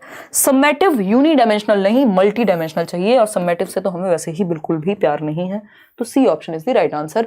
93% लोग दे पा रहे हैं सही, बहुत ही खुशी की बात है। अब क्वेश्चंस आपके लिए इजी लगने लगेंगे, क्योंकि वही बातें हैं जिनसे टॉपिक तो लिमिटेड ही है ना एनईपी में, उन्हीं को घुमा घुमा के पूछता रहेगा, तो आपको घबराना नहीं है अगेन, ठीक। देखिएगा एक बार क्वेश्चन नंबर 23 देखिएगा। As per national education policy 2020, assessment of learners should include the progress as well as uniqueness of learners. यानी राष्ट्रीय शिक्षा नीति 2020 के अनुसार विद्यार्थियों के किन आयामों की प्रगति व अद्वितीयता को शामिल करना चाहिए। यानी बच्चे की यूनिकनेस और प्रोग्रेस, किस तरह का असेसमेंट हो उसके लिए। कॉग्निटिव, सोशल, स्पिरिचुअल कोई डोमेन नहीं होता, कल भी हमने बात की थी। कॉग्निटिव और फिजिकल डोमेन ठीक है, बट इससे भी बेहतर ऑप्शन होगा तो हम उसके साथ जाएंगे। कॉग्निटिव, अफेक्टिव, साइकोमोटर, यानी संज्ञान, दिमाग, हेड, हार्ट, अफेक्टिव, इमोशंस बच्चे के, और हैंड यानी फिजिकल एक्टिविटी, संज्ञानात्मक, भावात्मक और मनोगत्यात्मक, ठीक है। फिजिकल, फिजियोलॉजिकल, साइकोलॉजिकल कोई डोमेन नहीं है ये, ठीक है। फिजियोलॉजिकल, फिजिकल एक ही बात थी, तो सी ऑप्शन सही है। CAP कैप याद रखना है, वही ब्लूम टैक्सोनॉमी का कॉग्निटिव, अफेक्टिव, साइकोमोटर। शुरुआत में जो पिक्चर दिखाई थी उसमें भी आपको बताया था ये, तो संज्ञानात्मक, भावात्मक और मनोगत्यात्मक पक्ष। इस साइकोमोटर को कोनेटिव लिख सकता है पेपर में नाम चेंज करके, CONATIVE, बात एक ही रहेगी, ठीक है जी। आगे बढ़ेंगे, क्वेश्चन नंबर देखिएगा 24। बस लेंदी है ये क्वेश्चन, आसान है, लेकिन इसको पढ़िएगा, जवाब दीजिएगा। मैं एकदम साइड हो जाती हूँ, नहीं तो कई लोगों को दिक्कत हो जाएगी। देखिएगा, फटाफट से जवाब दीजिए। हम लोग कितने लोग जुड़े हुए हैं? 27,400 समथिंग। 18,000 लोगों ने लाइक किया है, बाकी के 10,000 लोग लगभग कहाँ हैं? आपका साबुन स्लो चल रहा है आज, है? अच्छा राज, या पोल की बात कर रहे हो क्या? आपके मैराथन वाले video and playlist very helpful last year वाले। हाँ बिल्कुल अमित, वो बिल्कुल काम की चीज़ें हैं, ऐसा थोड़ी सिलेबस थोड़ी चेंज हुआ, फंडामेंटल्स थोड़ी चेंज हो जाएंगे। अभी मैराथन फिर लेने वाली हूँ हालांकि आगे इस वीक या नेक्स्ट वीक, बट हाँ मैराथन्स आपके हो जाएंगे शुरू। देखिएगा, अगर हम बात करते हैं बी ऑप्शन, 87% लोग सही कह रहे हैं। हेतल एक बच्ची है जो कि गुजराती बोलती है घर पे, फ्लुएंट है पढ़ने में लिखने में गुजराती को, मीडियम ऑफ इंस्ट्रक्शन है स्कूल में हिंदी, स्कूल जाती है तो वहाँ हिंदी में बात होती है, हिंदी में पढ़ाई होती है, माध्यम हिंदी है। A language she does not know, ये लैंग्वेज उसको अभी नहीं पता है, हिंदी यानी वो नहीं जानती है। अब एनईपी के अकॉर्डिंग व्हाट मेजर्स, यानी किन चीजों को आप ध्यान में रखेंगे, must be taken by the school in this situation. School कैसे डील करे उस बच्चे को जिसको स्कूल की भाषा नहीं आती बट मातृभाषा आती है, तो मातृभाषा को आपको नमस्कार करना है, स्वागत करना है, एक्सेप्ट करना है बच्चे को, सिंपल सी बात है। पहला ऑप्शन है Hetal should be asked to speak only in Hindi. तो ये क्या हो गया, इम्पोज कर रहे हैं आप भाषा बच्चे पर, क्या कर रहे हैं, प्रतिरोपण कर रहे हैं या थोप रहे हैं एक तरह से। तो ये तो गलत बात हो गई ना। ये तो पहले ही हम एनईपी में पढ़ रहे थे लैंग्वेज सेक्शन में कि लैंग्वेज इंपोज नहीं करनी है, और कक्षा 5वीं तक तो बिल्कुल भी नहीं करनी है। ठीक, all children should be encourage to respect each others native language to create a culture of multilingualism, यानी बहु भाषावाद की संस्कृति सृजित करने के लिए। यानी आप चाहते हैं कि मल्टीपल लैंग्वेजेस क्लास में बोली जाएं, और मल्टीलिंगुअलिज्म के कल्चर को प्रमोट करने के लिए नेटिव लैंग्वेज में बच्चे को बोलने देंगे। नेटिव मतलब जो आपकी मातृभाषा है, जो आपके समाज में या संस्कृति में बोली जाती है, एक दूसरे की भाषा को प्रयोग करने देंगे। बिल्कुल सही बात है, इसमें कोई भी दिक्कत नहीं है। फिर भी सी ऑप्शन देख लेते हैं। Teacher should ask Hetal to forget whatever she learns at home. हमने एसेट मानना है किसको, जो भी बच्चा लैंग्वेज लेकर के आया है वो एक एसेट है, संसाधन है, पूंजी है, रिसोर्स है। ये बात हमें ध्यान में रखनी है, प्रॉब्लम नहीं है। Hetal should be shifted to the section where English is the medium. उससे प्रॉब्लम सॉल्व नहीं होगी क्योंकि उसको तो गुजराती ही आती है। तो B option is the right answer. Multilingualism के साथ अगर आप खड़े होंगे तो ज्यादातर केसेस में आपका क्वेश्चन गलत होगा ही नहीं। क्वेश्चन नंबर 25 देखिए। Instead of limiting classroom learning to text books, यानी सिर्फ टेक्स्ट बुक तक सीमित करने की बजाय क्लासरूम लर्निंग को, national education policy 2020 suggest that learning and education should be. NEP कहती है कि लर्निंग और एजुकेशन यानी शिक्षा और सीखना जो है वो कैसा होना चाहिए एनईपी के अकॉर्डिंग। यानी सिर्फ पाठ्य पुस्तकों तक सीमित मत रखो कि जो सिलेबस किताब में दिया बस उसके बाहर बच्चा कुछ ना माने, टेक्स्ट बुक को ही भगवान माने। इसके बाहर अगर हम बात करें तो किस चीज पे फोकस होना चाहिए, ये पूछा है हमसे। अगर हम बात करते हैं पहले ऑप्शन की, तो based on rote memorization. NEP कदापि नहीं कहेगी कि रटने पे फोकस करिए फैक्ट्स को। Based on increasing students content every 3 months, यानी कंटेंट बढ़ाते रहो। हम इसको रिड्यूस करने की बात कर रहे हैं सिलेबस को, कंटेंट को, और ये बढ़ाने की बात कर रहे हैं। फिर आता है C option, focused towards inquiry and development of critical thinking. Simple, बच्चा यहाँ एक्टिव है, अन्वेषण करेगा, डिस्कवरी करेगा, लर्निंग बाय डूइंग होगी। क्रिटिकल थिंकिंग तो एकदम हाथ जोड़ के नमस्कार करना है जिस भी ऑप्शन में दिखे। ठीक, डी ऑप्शन है focused towards learning for exams. ये बात गलत है। Learning for the sake of learning, not for exams. Exam में अपने आप अच्छी हो जाएंगी चीजें। तो खोजबीन और समालोचनात्मक चिंतन, यानी बच्चे को अंततः एक्टिव रखना है ताकि वो जीवन में भी एक्टिव रहे और किसी काम आ पाए नेशन के भी। क्वेश्चन नंबर 26 देखिएगा, जवाब दीजिएगा फटाफट से, तब जाकर के हम बढ़ेंगे आगे। आलोची क्रेजी कह रहे हैं, नाम तो देखो खतरनाक। फर्स्ट वोट मेरा ही जा रहा है हर क्वेश्चन में। Ma'am you are the best teacher, CDP queen. Thank you so much आलोची, आप लोगों के सभी के प्यार के लिए बहुत बहुत धन्यवाद। मैं सारे मेल, सारे मैसेजेस, सारे इंस्टाग्राम डीएम या जो लोग मुझे टैग करते हैं सब नहीं देख पाती हूँ, बट ये बात आप बिल्कुल दिल से मान के चलिए कि मैं बहुत ही ब्लेस्ड फील करती हूँ आप लोगों की जो भी फीडबैक रहता है आप लोगों का, या जो भी प्यार है। और इनकेस किसी को, क्या बहुत सारे लोगों को, ज़्यादातर लोगों को रिप्लाई नहीं मिल पाता होगा, बट उस चीज़ को लेकर परेशान ना रहें। अभी भी मैं जितने कमेंट पढ़ पाती हूँ, मैं कमेंट पढ़ती हूँ चैनल के। आप देखते होंगे आपको हार्ट मिलता है, लाइक होते हैं आपके कमेंट्स। तो ऐसा नहीं है वो किसी और को दे दिया कि भाई तुम पढ़ लो। मैं खुद से पढ़ने की कोशिश करती हूँ जितने भी आपके कमेंट्स होते हैं या फीडबैक अगर मैं ले पाती हूँ तो। देखिएगा 82% लोग डी कह रहे हैं उत्तर। National education policy 2020 lays emphasis on, यानी राष्ट्रीय शिक्षा नीति किस पर बल देती है? बच्चे को एक्टिव रखने पे, बच्चे को भगवान बनाने पे। बस सिंपल बात। एग्जाम्स को भगवान नहीं बनाना है, बच्चे को बनाना है। रोट लर्निंग, अगेन ये तो है ही वाहियात चीज। प्रैक्टिस और ड्रिल को कई लोग पॉजिटिव मान लेते हैं, जो कि गलत बात है ना। प्रैक्टिस और ड्रिल का मतलब है बार बार 2 एकम 2, 2 दूनी 4 सेम चीज रिपीट कराते रहो। वो हर जगह काम नहीं आती। हम मीनिंगफुल लर्निंग पे बात कर रहे हैं आज के समय में, तो वहां रटने से ज्यादा समझने पे फोकस है। यानी कॉन्सेप्ट्स अगर क्लियर हैं तब जाकर के कहीं ड्रिल की बात आएगी, अदरवाइज नहीं आनी चाहिए। तो कॉन्सेप्चुअल अंडरस्टैंडिंग यानी संप्रत्यात्मक समझ, बच्चे के कॉन्सेप्ट्स बेहतर हों, कॉन्टेक्स्ट में सीखे, रियल लाइफ वाली चीजें सीखे। आगे बढ़ते हैं क्वेश्चन नंबर 27 पर। अब देखना, इसमें कई लोग गलती कर देंगे, जबकि ये है क्वेश्चन आसान ही, इसमें कुछ ऐसा नहीं है जो बहुत मुश्किल हो। बताइएगा फटाफट से। दुर्गेश कुमार पटेल कह रहे हैं, ma'am you are great, I have cracked the CG TET by your very helpful videos. Thank you so much Durgesh. ये चीज मुझे और ज्यादा अच्छा मोटिवेटेड फील कराती है कि आप लोग देश भर में अलग अलग एग्जाम्स देते हैं और वहां आपको पेडागोजी में हेल्प होती है। छत्तीसगढ़ टेट आपने क्लियर किया, अलग अलग जगह से मेल्स भी आते हैं। बहुत ही खुशी की बात है मेरे लिए, मतलब मैं शब्दों में व्यक्त नहीं कर सकती। थैंक यू सो मच, आप सभी का बहुत बहुत धन्यवाद। मेरी कोशिश ऐसे ही चलती रहेगी, अदरवाइज हमें 6 साल से ज़्यादा हो चुके हैं और अभी हम उस स्थिति में हैं कि हफ्ते में एक वीडियो भी आपको मिले तो इनफ है। बट ये आप लोगों का प्यार है जो चीज़ ये बना के रखते हैं कि हाँ यार डेली मिलेंगे, काम करेंगे, पढ़ाई करेंगे, जितना हो सके हेल्प होनी चाहिए आपकी। देखिए, अगर हम बात कर रहे हैं ए ऑप्शन की, national education policy 2020 proposes inclusion of, किस चीज का इंक्लूजन? ग्रुप वर्क का। हाँ, पॉजिटिव बात है, बच्चा एक्टिव होगा। Of group work and self assessment for assessment of children, पहला ही ऑप्शन पॉजिटिव लग रहा है। ग्रुप वर्क, यहां लिख के देख लीजिए, अगर कभी भी कंफ्यूज हो रहे हैं खुद से दिमाग में रख के देख लीजिए, पहले ऑप्शन को पहले की जगह और दूसरे ऑप्शन को दूसरे की जगह, सेल्फ असेसमेंट। ठीक है जी। अब बाकियों को रख के देखो, inclusion of projects for standard test, projects तक ठीक था, स्टैंडर्ड टेस्ट नहीं देना हमें।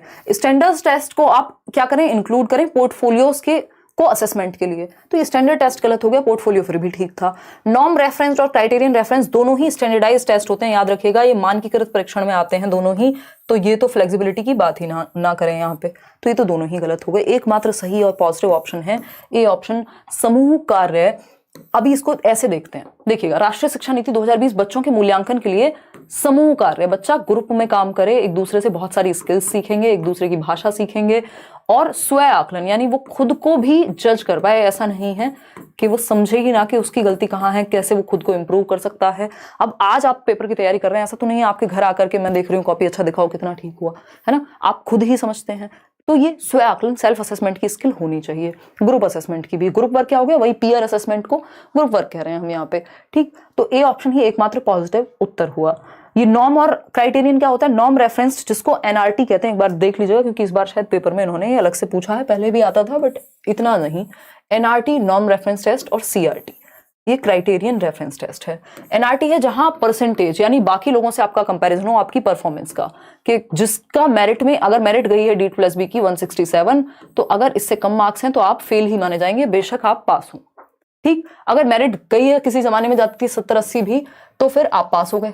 उस जमाने के 70-80 नौकरी दिलाते थे, आज के 70-80 बेइज्जती दिलाएंगे सिर्फ। सीआरटी की अगर हम बात करें तो यहाँ पे आपको पता है, जैसे आपका सीटेट है, आपको पता है 60% मार्क्स आपके आ जाए, 90 मार्क्स आ गए, उसके बाद आपकी ईगो सेटिस्फाई करने के लिए हैं बाकी के मार्क्स। अभी के टाइम पे एटलीस्ट आप 1 महीने पहले तैयारी शुरू कर रहे हैं और आप ये सोच रहे नहीं 140 से कम तो चाहिए नहीं, इससे तो फेल ही हो जाऊं, वो वाला फिर तरीका गलत है। तो ये क्राइटेरिया है एक, जहां पे आपको 12th में 33% नंबर लाने होते हैं, ये क्राइटेरियन रेफरेंस्ड है। नॉर्म का मतलब है नॉर्म जो चल रहा है उसमें ऊपर आना है ना।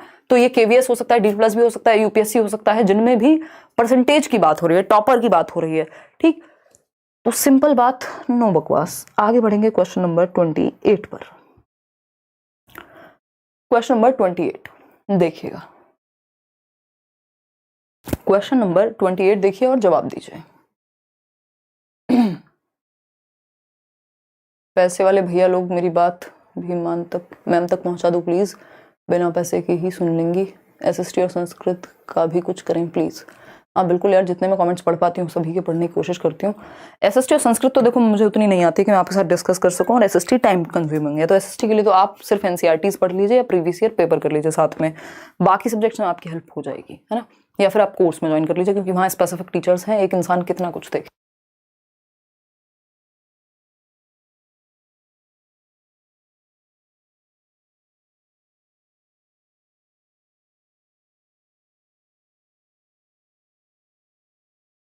क्वेश्चन नंबर है 28, देखिएगा फटाफट से, 10-12 सवाल और हैं। विच of the following features is not, देख रहे हो चुपके से नॉट लगा दिया इन्होंने, is not prescribed in the NEP 2020। अब जिन्होंने नॉट पे ध्यान नहीं दिया उनका एक नंबर चला गया, क्योंकि वो क्या ढूंढेंगे, क्या कहा है एनईपी ने। ठीक, तो राष्ट्रीय शिक्षा नीति 2020 में निम्नलिखित में से कौन सा प्रावधान नहीं सुझाया गया है। क्वेश्चन को पढ़ना ठीक से है, अगर आपने ठीक से नहीं पढ़ा, आपको कॉन्सेप्ट आता होगा, तब भी आप पेपर में गलत कर देंगे। ठीक, सिर्फ 48% लोग सही उत्तर दे पा रहे हैं, सिर्फ एक नॉट लगाने की वजह से आप लोग घूम गए। हाँ, आपसे बेहतर की उम्मीद किए थे और आप ये कर रहे हैं। देखिएगा, अगर हम बात करें तो ए ऑप्शन है, it is important to identify and foster the unique capabilities of each child, यानी प्रत्येक विद्यार्थी की विशिष्ट क्षमताओं को पहचानना और बढ़ावा देना कि उसमें क्या यूनिक है। तो ये नॉट थोड़ी है, ये तो फीचर है। उनसे उन्होंने पूछा कौन सा फीचर नहीं है, तो ये तो फीचर है, ये सही कैसे होगा। Emphasis should be placed on conceptual understanding rather than rote learning and learning for exams, ये भी सही है, और जो सही है वो तो गलत है। यहाँ हमें नॉट पूछा है कि एग्जाम के लिए सीखने की बजाय कॉन्सेप्ट सीखें। फिर सी ऑप्शन है, there should be due focus on creativity and critical thinking to encourage logical decision making, ये भी सही है, बट हमारे काम का नहीं, हमें नॉट चाहिए। तो डी ऑप्शन एकमात्र गलत उत्तर मिलेगा। अब हमें teachers should focus on use of rewards and punishment to promote compliance in children, यानी कि बच्चों में अनुपालन को बढ़ावा देना, कि बच्चे बात माने टीचर की, है ना। इसके लिए क्या करना चाहिए, रिवॉर्ड और पनिशमेंट, दंड, ये दोनों ही चीजें खतरनाक है। कंस्ट्रक्टिविज्म को यानी रचनावाद को एनसीएफ फॉलो करता है, और आज की डेट में हम कंस्ट्रक्टिविज्म के अकॉर्डिंग पढ़ाने की कोशिश करते हैं कि बच्चा रचना करे, नॉलेज का एक्टिव बिल्डर हो, सक्रिय निर्माता हो, उसमें रिवॉर्ड और पनिशमेंट को हटाने की जितनी ज्यादा हो सके उतना भरसक प्रयास है। तो रिवॉर्ड पनिशमेंट कोई अच्छा तरीका नहीं है, जिसकी बात एनईपी में कहीं भी नहीं गई। तो D option is the right answer. क्योंकि डी गलत है इसीलिए डी सही है, क्योंकि पूछा ही गलत है। ठीक है, नॉट वाले क्वेश्चंस को थोड़ा ऐसे कान खड़े करके 3 इडियट वाले ज्यादा ध्यान से पढ़ना होता है। इसमें बाकी की तीनों बातें एकदम प्यारी प्यारी हैं, आपको पता लगेगा क्या कहती है एनईपी, बट डी जो है वो रॉन्ग है। क्वेश्चन नंबर 29 देखिए, आसान सा क्वेश्चन, छोटा सा क्वेश्चन है, एकदम लड्डू क्वेश्चन है। नेशनल एजुकेशन पॉलिसी किस चीज पे एम्फसाइज करती है? अगेन अगेन अगेन, बस ऑप्शंस चेंज किए हैं। इसी तरह का क्वेश्चन अभी हमने 5 मिनट पहले ही मुश्किल से किया होगा। ठीक है, फटाफट से जवाब दीजिए। क्या कहता है क्वेश्चन, राष्ट्रीय शिक्षा नीति 2020 किस पर जोर देती है? ये बाकी सब्जेक्ट के नोट्स जो लोग कह रहे हैं आज रात भर नोट्स पे ही काम होना है, तो होपफुली परसों या उसके एक आध दिन में आपको मिल जाएंगे, क्योंकि ऐसा नहीं है कि सिर्फ नोट्स पे काम होके काम चल जाता है। मल्टीपल टाइम्स टाइम लगता है नोट्स, मतलब बहुत ही हेडेक वाला काम है, बट देने हैं तो देने हैं। देखिएगा, अगर हम बात करें फ्लेक्सिबिलिटी ऑफ द करिकुलम यानी पाठ्यचर्या का लचीलापन, flexibility of the curriculum emphasize करेगा, बिल्कुल करेगा भाई, बिल्कुल करेगा। स्टैंडर्डाइजेशन ऑफ द करिकुलम नहीं, ये तो नेगेटिव है। डी कॉन्टेक्चुअलाइजेशन, डी नहीं, कॉन्टेक्चुअलाइजेशन। गैर संदर्भीकरण नहीं, संदर्भीकरण। रोट मेमोराइजेशन अपने आप में ही नेगेटिव है, तो इससे आसान क्वेश्चन कहाँ मिलेगा दुनिया में? पाठ्यचर्या का लचीलापन, फ्लेक्सिबिलिटी, मल्टी लेवल करिकुलम नहीं, करिकुलम होना चाहिए, यानी डिफरेंट लेवल। आसान जो बच्चा स्लो सीखता है उसके लिए भी, जो गिफ्टेड है उसके लिए भी मल्टीपल लेवल्स होने चाहिए, डिफरेंशिएटेड इंस्ट्रक्शन या करिकुलम होना चाहिए। क्वेश्चन नंबर 30 देखिए, एनईपी 2020 के अकॉर्डिंग द प्रोग्रेस कार्ड, याद कर लीजिए, जैसे ही प्रोग्रेस कार्ड दिखे 360 डिग्री दिमाग में ले आइएगा, है ना। और 360 डिग्री लाते ही सेल्फ, एस, टीचर और पी, एस टी पी याद रख लीजिएगा, self assessment, teacher assessment, peer assessment, और कैप तो है ही कॉग्निटिव, अफेक्टिव और साइकोमोटर।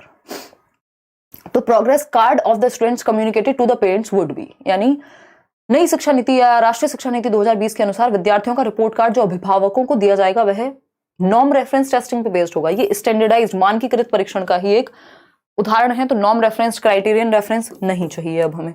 ठीक, are reflection of relative performance of students in comparison to classmates, comparison नहीं कराना बच्चे का। Are reflection of the progress as well as the uniqueness, हाँ बच्चे की प्रोग्रेस, बच्चे की प्रगति और उसके अंदर क्या काबिलियत है, उसमें क्या विशेष है, वो किस चीज में अच्छा कर सकता है, इस चीज पे फोकस करना है। तो डी ऑप्शन। दूसरों से कंपैरिजन की बजाय बच्चे में खुद में क्या विशेषताएं हैं उसको कैसे निखारना है, इस पे फोकस करना है। NEP 2020 recommends the study of classical languages, बहुत इंपॉर्टेंट है, शुरुआत में बताया था, अगर आपने देखा होगा शुरुआत का सेशन, मैंने आज शुरुआत में ही कुछ पॉइंट्स बताए थे एनईपी के, जिससे आपके लगभग सारे क्वेश्चन सॉल्व हो जाते हैं, मुश्किल से 5 या 10 मिनट आपके लिए होंगे। ठीक, तो उसको देख लीजिएगा जिन्होंने वो अभी तक नहीं देखा है। इनिशियली हमने आज बात की थी उस पर। आप लोग इतनी संख्या में इतनी रात को जुड़े हुए हैं, 10 बजे के बाद तो ज्यादातर लर्नर्स हमारे सो जाते हैं, क्योंकि बहुत सारी फीमेल्स हैं, कई लोगों को सुबह जॉब पे जाना है, कई लोगों के बच्चों की जॉब पे जाना है, कई लोगों के हस्बैंड्स को जॉब पे जाना है। बोलिए, एसी बंद कर दें? एसी बंद करेंगे तो कैसे जिएंगे सरकार, कर देते हैं। देखिएगा 69% लोग ए कह रहे हैं। चलिए, अगर नेशनल एजुकेशन पॉलिसी यानी राष्ट्रीय शिक्षा नीति 2020 में शास्त्रीय भाषाओं के अध्ययन की सिफारिश, हमने बात की थी क्लासिकल लैंग्वेजेस जो विलुप्त होती जा रही हैं, जिनके नेटिव स्पीकर्स कम होते जा रहे हैं। ठीक है, संस्कृत इसका एक उदाहरण है, मलयालम इसका एक उदाहरण हो सकती है, तेलुगु इसका एक उदाहरण हो सकती है। ठीक, तो क्लासिकल लैंग्वेजेस को कैसे रखें? A language within the 3 language formula. 3 language formula बात करता है, एक आपकी मदर टंग, मातृभाषा, कक्षा 5 तक, इंग्लिश, हिंदी, या फिर मॉडर्न इंडियन लैंग्वेजेस जो 22 भाषाएं हमारे संविधान में हैं। ठीक है, तो 3 लैंग्वेज फॉर्मूला क्लासिकल लैंग्वेज की बात तो एज सच नहीं कर रहा। As a compulsory language, compulsory की तो बिल्कुल भी, यहाँ कोई लैंग्वेज कंपलसरी ऐसी तो बात यहाँ अभी तक हमने नहीं पढ़ी। एडिशनल ऑप्शन या सेकंड लैंग्वेज, सेकंड की भी बात नहीं हो रही। एन एडिशनल ऑप्शन, एक अतिरिक्त विकल्प के रूप में सभी लेवल पे आपके पास ऑप्शन हो कि आप संस्कृत या इस तरह की जो भाषाएं हैं क्लासिकल लैंग्वेजेस, उनको एक एडिशनल ऑप्शन के रूप में पढ़ सकें। C option is the right answer, है ना। क्लासिकल लैंग्वेज की बात हो रही है, समझ पा रहे हो बात को? गड़बड़ कर दी। चलिए आगे बढ़ेंगे। अगर ये क्लासिकल नहीं होता तो एक के साथ चले जाते, क्योंकि वो भी इंक्लूड कर ही लेता है अगर देखा जाए। क्वेश्चन नंबर 32 देखिए एक बार। नेशनल एजुकेशन पॉलिसी क्या प्रपोज करती है? फटाफट से आंसर दीजिए, क्या प्रस्ताव रखती है? 1 मिनट में उत्तर देंगे आप। पोल दे दिया या नहीं? देखिएगा, पोल में जवाब दीजिए फटाफट से। अब इसको टेस्ट की तरह लीजिए, इतने क्वेश्चन हम आज कर चुके हैं कि इसके आगे वाले क्वेश्चन आप खुद से फटाफट निपटाते चले जाएं। पढ़िए और जवाब दीजिए। क्या प्रपोज करती है NEP? Children in primary grades should be taught in home और लैंग्वेज, लोकल लैंग्वेज। हाँ, बिल्कुल सही बात है। प्राथमिक स्तर पर कक्षा 5 तक मदर टंग का ही हम प्रयोग कर रहे हैं, या लोकल लैंग्वेज, क्षेत्रीय भाषा, रीजनल लैंग्वेज। बी ऑप्शन है there should be one uniform language. One uniform से नहीं चलेगा, मल्टीपल लैंग्वेज, मल्टीलिंगुअल, बहुभाषिता की बात हो रही है। डिस्करेज करना है बाइलिंगुअल अप्रोच को। क्यों भाई? बाइलिंगुअल क्या, जितनी भाषाओं का प्रयोग हो सके उसको प्रोत्साहित ही करना है। Multilingualism should be heavily discouraged. Discouraged नहीं, हतोत्साहित नहीं, प्रोत्साहित करना है ना। तो एक ऑप्शन है पॉजिटिव कि प्राइमरी क्लास में, प्राथमिक कक्षा में बच्चे की स्थानीय भाषा या घर की भाषा को बढ़ावा देना है, उसकी मातृभाषा को। A option is the right answer. Question number 33 देखिए और जवाब दीजिए। क्या पूछा है आपसे? पूछा है what should be the underlying principle for assessment according to NEP 2020, यानी क्या सिद्धांत होना चाहिए बच्चे को आकलन को करते समय, यानी आकलन के पीछे उद्देश्य क्या है, सिद्धांत क्या है। प्रीमैरिली रोट मेमोराइजेशन स्किल्स को चेक करना, रटने के कौशलों को चेक करना। रटने पे अगर आप अभी भी सही उत्तर दे रहे हैं तो फिर हमने सारी मेहनत बर्बाद कर दी। रटने से दूर भागना है, नेगेटिव वर्ड है। Encouraging learning of content only, again सिर्फ कंटेंट के रट्टे लगवाने हैं, ये भी नेगेटिव वर्ड है। Optimizing learning and development for all students, यानी सभी विद्यार्थियों के लिए उनका सीखना और विकास का अनुकूलन करना, यानी ऑप्टिमाइज कर सकें हम, बेहतर बना सकें लर्निंग को, कॉन्ड्यूसिव बना सकें और डेवलपमेंट सभी बच्चों का हो सके। ये बात एकदम पॉजिटिव है, बच्चे के पक्ष में है। डी ऑप्शन है assessing students only into the cognitive domains. Again आप सिर्फ एंड ऑफ एग्जामिनेशन में सिर्फ कॉग्निटिव डोमेन का ध्यान रखें, नहीं, सभी पक्षों का ध्यान रखना है, ऐसी कोई रिकमेंडेशन नहीं है। तो C option is the right answer. आगे बढ़ेंगे क्वेश्चन नंबर 34 पर। देखिएगा, जवाब दीजिएगा। ये क्वेश्चन हम पहले भी कर चुके हैं किसी सेशन में, ध्यान से जवाब दीजिएगा। विच of the following is the latest legislation passed by the Indian parliament for people with disability, यानी कौन सी लेजिस्लेशन है, कौन सा एक एक्ट है जो रिसेंटली पास हुआ है भारतीय संसद में दिव्यांग व्यक्तियों के लिए, बताइएगा। इसमें थोड़ा सा कॉन्फ्लिक्ट है इस क्वेश्चन में, आप जवाब दीजिए फिर मैं इस पर चर्चा करूंगी। देखिएगा,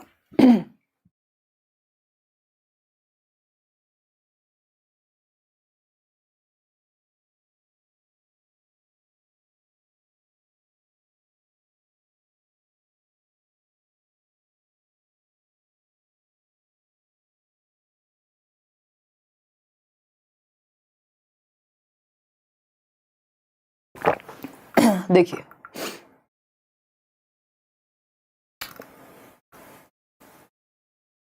सब्र करो, देयर आर 10 मोर क्वेश्चंस। हाँ अंकिता, बिल्कुल, अभी हमारे पास अब 10 तो नहीं 8 क्वेश्चंस बाकी हैं। भारतीय संसद ने दिव्यांग व्यक्तियों के लिए कौन सा कानून पारित किया है? इसमें 52% लोग बी कह रहे हैं और बाकी के जो लोग हैं वो क्या कह रहे हैं, सी कह रहे हैं 30% लोग। और ये ऐसे भी लोग हैं जो ए और डी भी दे रहे हैं, जो हो ही नहीं सकता। नेशनल एजुकेशन पॉलिसी डिसेबल्ड लोगों के लिए आई है, कैसी बातें कर रहे हो? राइट टू एजुकेशन एक्ट सभी के लिए है वो, फिर ठीक। तो persons with disabilities equal opportunities protection of rights and full participation act, यानी निःशक्त व्यक्ति समान अवसर अधिकार संरक्षण और पूर्ण भागीदारी अधिनियम, ठीक है, ज्यादा कॉम्प्रिहेंसिव है। Rights of persons with disabilities act, मेरे नजर में, हालांकि आपके जो पेपर में आंसर की में इसको सही माना इन्होंने, पर्सन्स विद डिसेबिलिटीज को, कि इक्वल अपॉर्चुनिटीज और protection of rights of disabled लोगों के होने चाहिए और फुल पार्टिसिपेशन होना चाहिए। हॉस्पिटल से लेके, मेट्रो से लेके, ट्रेन से लेके, किसी भी सरकारी संस्था में अगर बच्चे जा रहे हैं या कोई भी व्यक्ति जो डिसेबल्ड है उसको फ्री एक्सेस होना चाहिए। अगर 40% या उससे अधिक दिव्यांगता है तो क्या होना चाहिए, रिजर्वेशन मिलेगा। 3 से 4% बढ़ा दिया है, मतलब 3% था 4% बढ़ा कर दिया है अभी जो रिजर्वेशन है गवर्नमेंट जॉब्स में एंड ऑल। तो ये सारी बातें सही हैं, बट ये आरपीडब्ल्यूडी एक्ट में बातें हुई हैं, जो right of persons with disabilities act है 2016 वाला, लेकिन इन्होंने यहाँ ईयर ही मेंशन नहीं किया है, तो इस चक्कर में ये लोग खेल चुके हैं यहाँ पे। अदरवाइज ये पीडब्ल्यूडी एक्ट हुआ जो 1995 में आया था, ठीक है ना। तो आंसर आपका जो आपका पेपर है ये माना गया है, बट मुझे लगता है कि नेक्स्ट टाइम ऐसा नहीं होना चाहिए। ये जस्ट कॉम्प्रिहेंसिव है इसलिए मान लिया है। आंसर इसका सी सही होना चाहिए, तो सी को आप मार्क करके रखेंगे। दोनों में से कोई भी ये पेपर के ऊपर है। फिर भी एक बार और फाइनल आंसर की चेक करेंगे। लास्ट टाइम जब मैंने चेक किया था तो आंसर इन्होंने बी ही माना था, तो इसमें बी सी जिन्होंने भी दिया है वो सही मान लें, लेकिन कोशिश कीजिएगा अगर पेपर में क्वेश्चन आ जाए तो आप सी ही लगा के आएं, क्योंकि हो सकता है इस बार गलत मान लिया हो आंसर की में, लेकिन जो फैक्ट है वो फैक्ट है, तो सी के साथ ही जाइएगा। आगे बढ़ेंगे, क्वेश्चन नंबर 35 देखिएगा। क्वेश्चन नंबर 35, बेसिकली ये जो सी वाला ऑप्शन था वो अपने आप में कॉम्प्रिहेंसिव तो दिया है इन्होंने, PWD एक्ट 1995 में आया था, लेकिन ये लेटेस्ट नहीं है। हालांकि इन्होंने ईयर ही मेंशन नहीं किया, उस केस में ये मान सकते हैं बी को भी सही, ठीक है ना। तो यहाँ पे सिर्फ 7 डिसेबिलिटीज होती थी, 7 दिव्यांगताएं थी, और इसमें विजुअली इम्पेयर्ड लोग थे, लोकोमोटर डिसेबिलिटी थी, चलने फिरने में दिक्कत एंड ऑल। RPWD एक्ट को लाया गया, right of persons with disabilities, 2016 में, और ये सोशल जस्टिस की जो मिनिस्ट्री होती है उसके अंडर आया। 21 डिसेबिलिटीज आई, यानी नई 14 डिसेबिलिटीज, 14 दिव्यांगताएं ऐड हुई, जिसमें ड्वार्फिज्म, बोनापन, एसिड अटैक विक्टिम्स को शामिल किया गया। और अगर हम बात करें, मूवी आई थी ना अभी, छलांग थी, क्या नाम था, जिसमें वो छपाक आई थिंक, हाँ, तो एसिड अटैक विक्टिम्स को, ड्वार्फिज्म को, हीमोफीलिया, जो ब्लड रिलेटेड बहुत सारी प्रॉब्लम्स थी जिनको पहले केटर नहीं किया गया था, लोकोमोटर डिसेबिलिटी, और इसमें और भी नोटिफाई हो सकती हैं, मतलब ऐड हो सकती हैं आपकी डिसेबिलिटीज, इस तरह की चीजें हैं। वो 3 से 4% बढ़ा दिया रिजर्वेशन को। इसके लिए आपके पास 40%, 40 या से अधिक होनी चाहिए डिसेबिलिटी, तब आपको ये सर्टिफिकेट अपने आसपास से बनवाना पड़ेगा, और डिसेबल्ड के जो भी बेनिफिट्स हैं वो आप ले पाएंगे, बेनिफिट्स कह लीजिए, या जो ज़रूरी चीज़ें हैं वो मिल पाएंगे आपको। चलिए यहाँ पे आगे बढ़ते हैं नेक्स्ट क्वेश्चन की तरफ। क्वेश्चन नंबर है 35, जवाब दीजिएगा, आगे बढ़ेंगे। क्वेश्चन नंबर 35 देखिए एक बार। किसको कहाँ समस्या है? कोई तो चप्पल लिख रहा है छपाक की जगह होता है कई बार, कोई बात नहीं। हाँ देखिएगा एक बार, वो जो लक्ष्मी नाम था ना, उन पे बनी थी वो। हिंदी EVS का भी करेंगे डिस्कशन, लक्ष्मी ठाकुर पर बेस्ड थी, एग्जैक्टली कुमकुम, बिल्कुल बिल्कुल। आप लोग काफी अवेयर लग रहे हैं, 27-28 आ जा रहे हैं EVS वगैरह में भी, बढ़िया है अजय, मेहनत करो यार, फिर क्या टेंशन है, फिर क्या टेंशन है। बी ऑप्शन देखिए 66%, विच of the following statement regarding proposals made by NEP is not correct. Not लिखा है, ध्यान से देखिएगा। NEP 2020 proposes that a variety of methods and strategies, group work और ये सब होने चाहिए, ये पॉजिटिव बात है, हमें नेगेटिव चाहिए।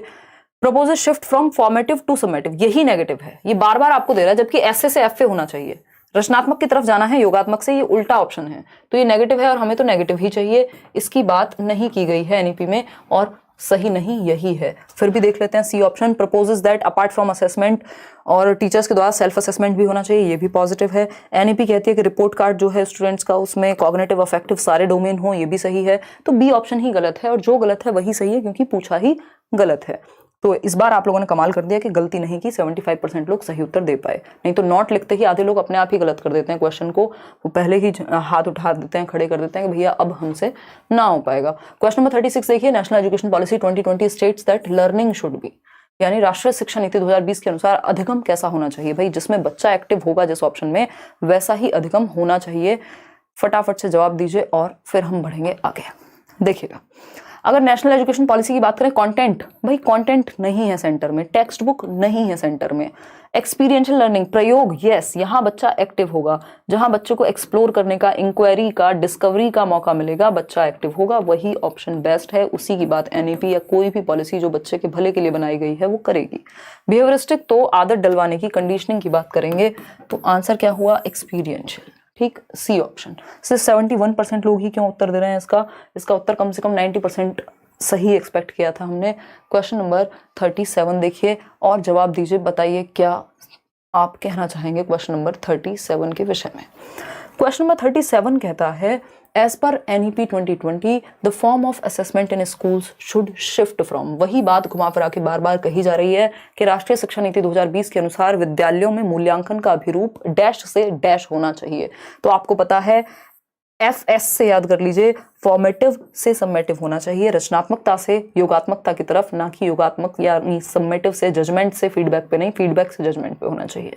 तो शिफ्ट फ्रॉम फॉर्मेटिव टू रचनात्मक आकलन, जिसमें एक्टिविटी करके आकलन करें आप। सबमेटिव में पेन पेपर टेस्ट होता है सिर्फ, सबमेटिव की जगह फॉर्मेटिव होना चाहिए। तो सबमेटिव से फॉर्मेटिव होना चाहिए, शिफ्ट फ्रॉम उल्टा लिख दिया मैंने, देखिएगा, शिफ्ट फ्रॉम सबमेटिव टू योगात्मक से, जो हम पेन पेपर टेस्ट हर जगह पे देखते आ रहे हैं, बोर्ड एग्जाम्स एंड ऑल, तो उससे हमें रचनात्मकता पे लेके जाना है शिफ्ट, ये बात एकदम सही लग रही है, ए ऑप्शन ही सही है जो कि 61% लोग दे पा रहे हैं।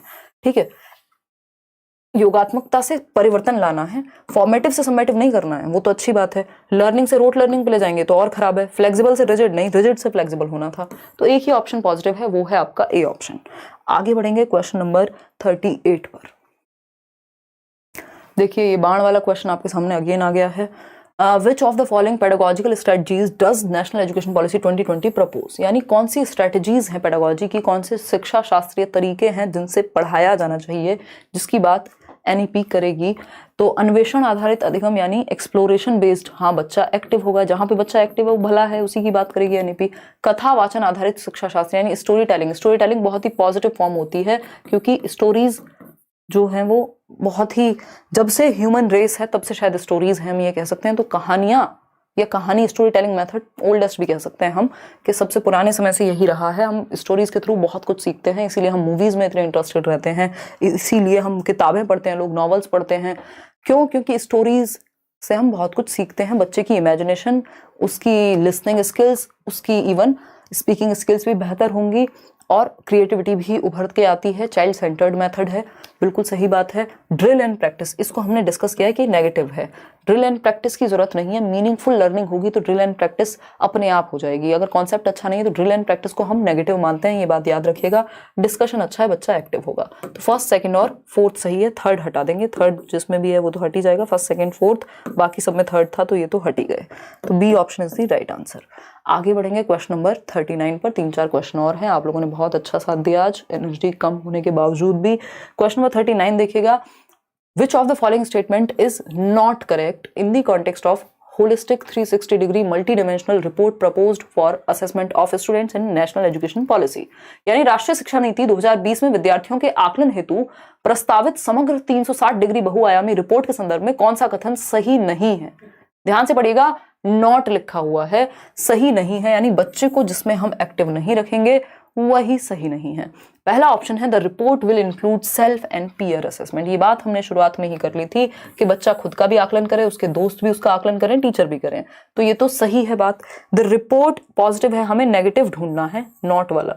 The report will include progress of students cognitive affective यानी CAP, कॉग्निटिव अफेक्टिव साइकोमोटर, यानी बच्चे का संज्ञान, उसका दिमाग, उसके इमोशंस, उसका दिल और उसके हाथ पैर यानी फिजिकल एक्टिविटी, तो ये भी पॉजिटिव है, इसकी भी बात हुई है।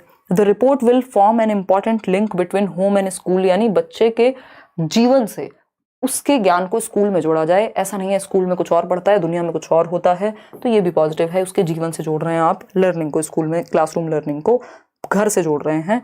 The report will focus on individual work and only and not include group work. ये बात गलत है कि सिर्फ इंडिविजुअल वर्क भी होना चाहिए बट ग्रुप वर्क नहीं होना चाहिए, ये गलत कह दिया इन्होंने, और जो गलत है वही सही है क्योंकि पूछा ही गलत है। तो डी ऑप्शन ही एकमात्र नेगेटिव उत्तर यहाँ है, या ऑप्शन हमारे पास नेगेटिव है। आगे बढ़ते हैं, क्वेश्चन नंबर 40 देखिएगा, क्या है ये क्वेश्चन नंबर 40 समझेंगे। नेशनल एजुकेशन पॉलिसी 2020 क्या प्रपोज करता है कि एजुकेशन कैसी होनी चाहिए, शिक्षा कैसी होनी चाहिए। ड्रिल और प्रैक्टिस को तो दूर से ही जयराम जी की बोल देंगे, कहेंगे भागो यहाँ से। फिर आएगा बी ऑप्शन, इंक्वायरी ड्रिवन और डिस्कवरी, यहाँ बच्चा बिल्कुल एक्टिव है। टेक्स्ट बुक और टीचर सेंटर्ड, ये तो पुरानी बातें हो गई। Oriented towards learning for exams, exams के लिए नहीं लर्निंग के लिए सीखना है, एग्जाम अपने आप अच्छे हो जाएंगे। तो क्या हुआ, इंक्वायरी ड्रिवन और डिस्कवरी ओरिएंटेड, यानी अन्वेषण प्रेरित खोज उन्मुखी, यानी बच्चा एक्टिव सबसे ज्यादा बी ऑप्शन में है, जहां वो इंक्वायरी करेगा, एक्टिविटी करेगा, खोज करेगा, एक्सप्लोर करेगा अपने एनवायरनमेंट में, डिस्कवरी करेगा, यानी बच्चा एक्टिव है। तो B option is the right answer. आगे बढ़ेंगे, क्वेश्चन नंबर 41 देखिए, सेकेंड लास्ट क्वेश्चन आज के लिए, है ना। क्वेश्चन नंबर 41 कहता है, विच of the following does national education policy 2020 propose in the content of assessment, यानी आकलन के संदर्भ में राष्ट्रीय शिक्षा नीति 2020 निम्न में से क्या प्रस्तावित करती है। बताइए जरा। अब तो आप सोते सोते भी NAP का क्वेश्चन अगर गलत कर रहे हैं तो फिर या तो मेरी तरफ कुछ गलती रही है या आपने अपने एंड पे थोड़ी सी भी मेहनत करने की कोशिश नहीं की है, क्योंकि अब गलती नहीं होनी चाहिए। बी होगा, अब बता तो दो, हिस्ट्री के कम से कम पेडागोजी ही करा दो। मुश्किल है इंटरेस्टिंग फैक्ट्स अभी, बाकी लेट्स सी, अगर हो पाया तो मैं कोई वादा नहीं करूंगी आपसे इस चीज पे। देखिएगा फटाफट से, मे बी नेक्स्ट टाइम से।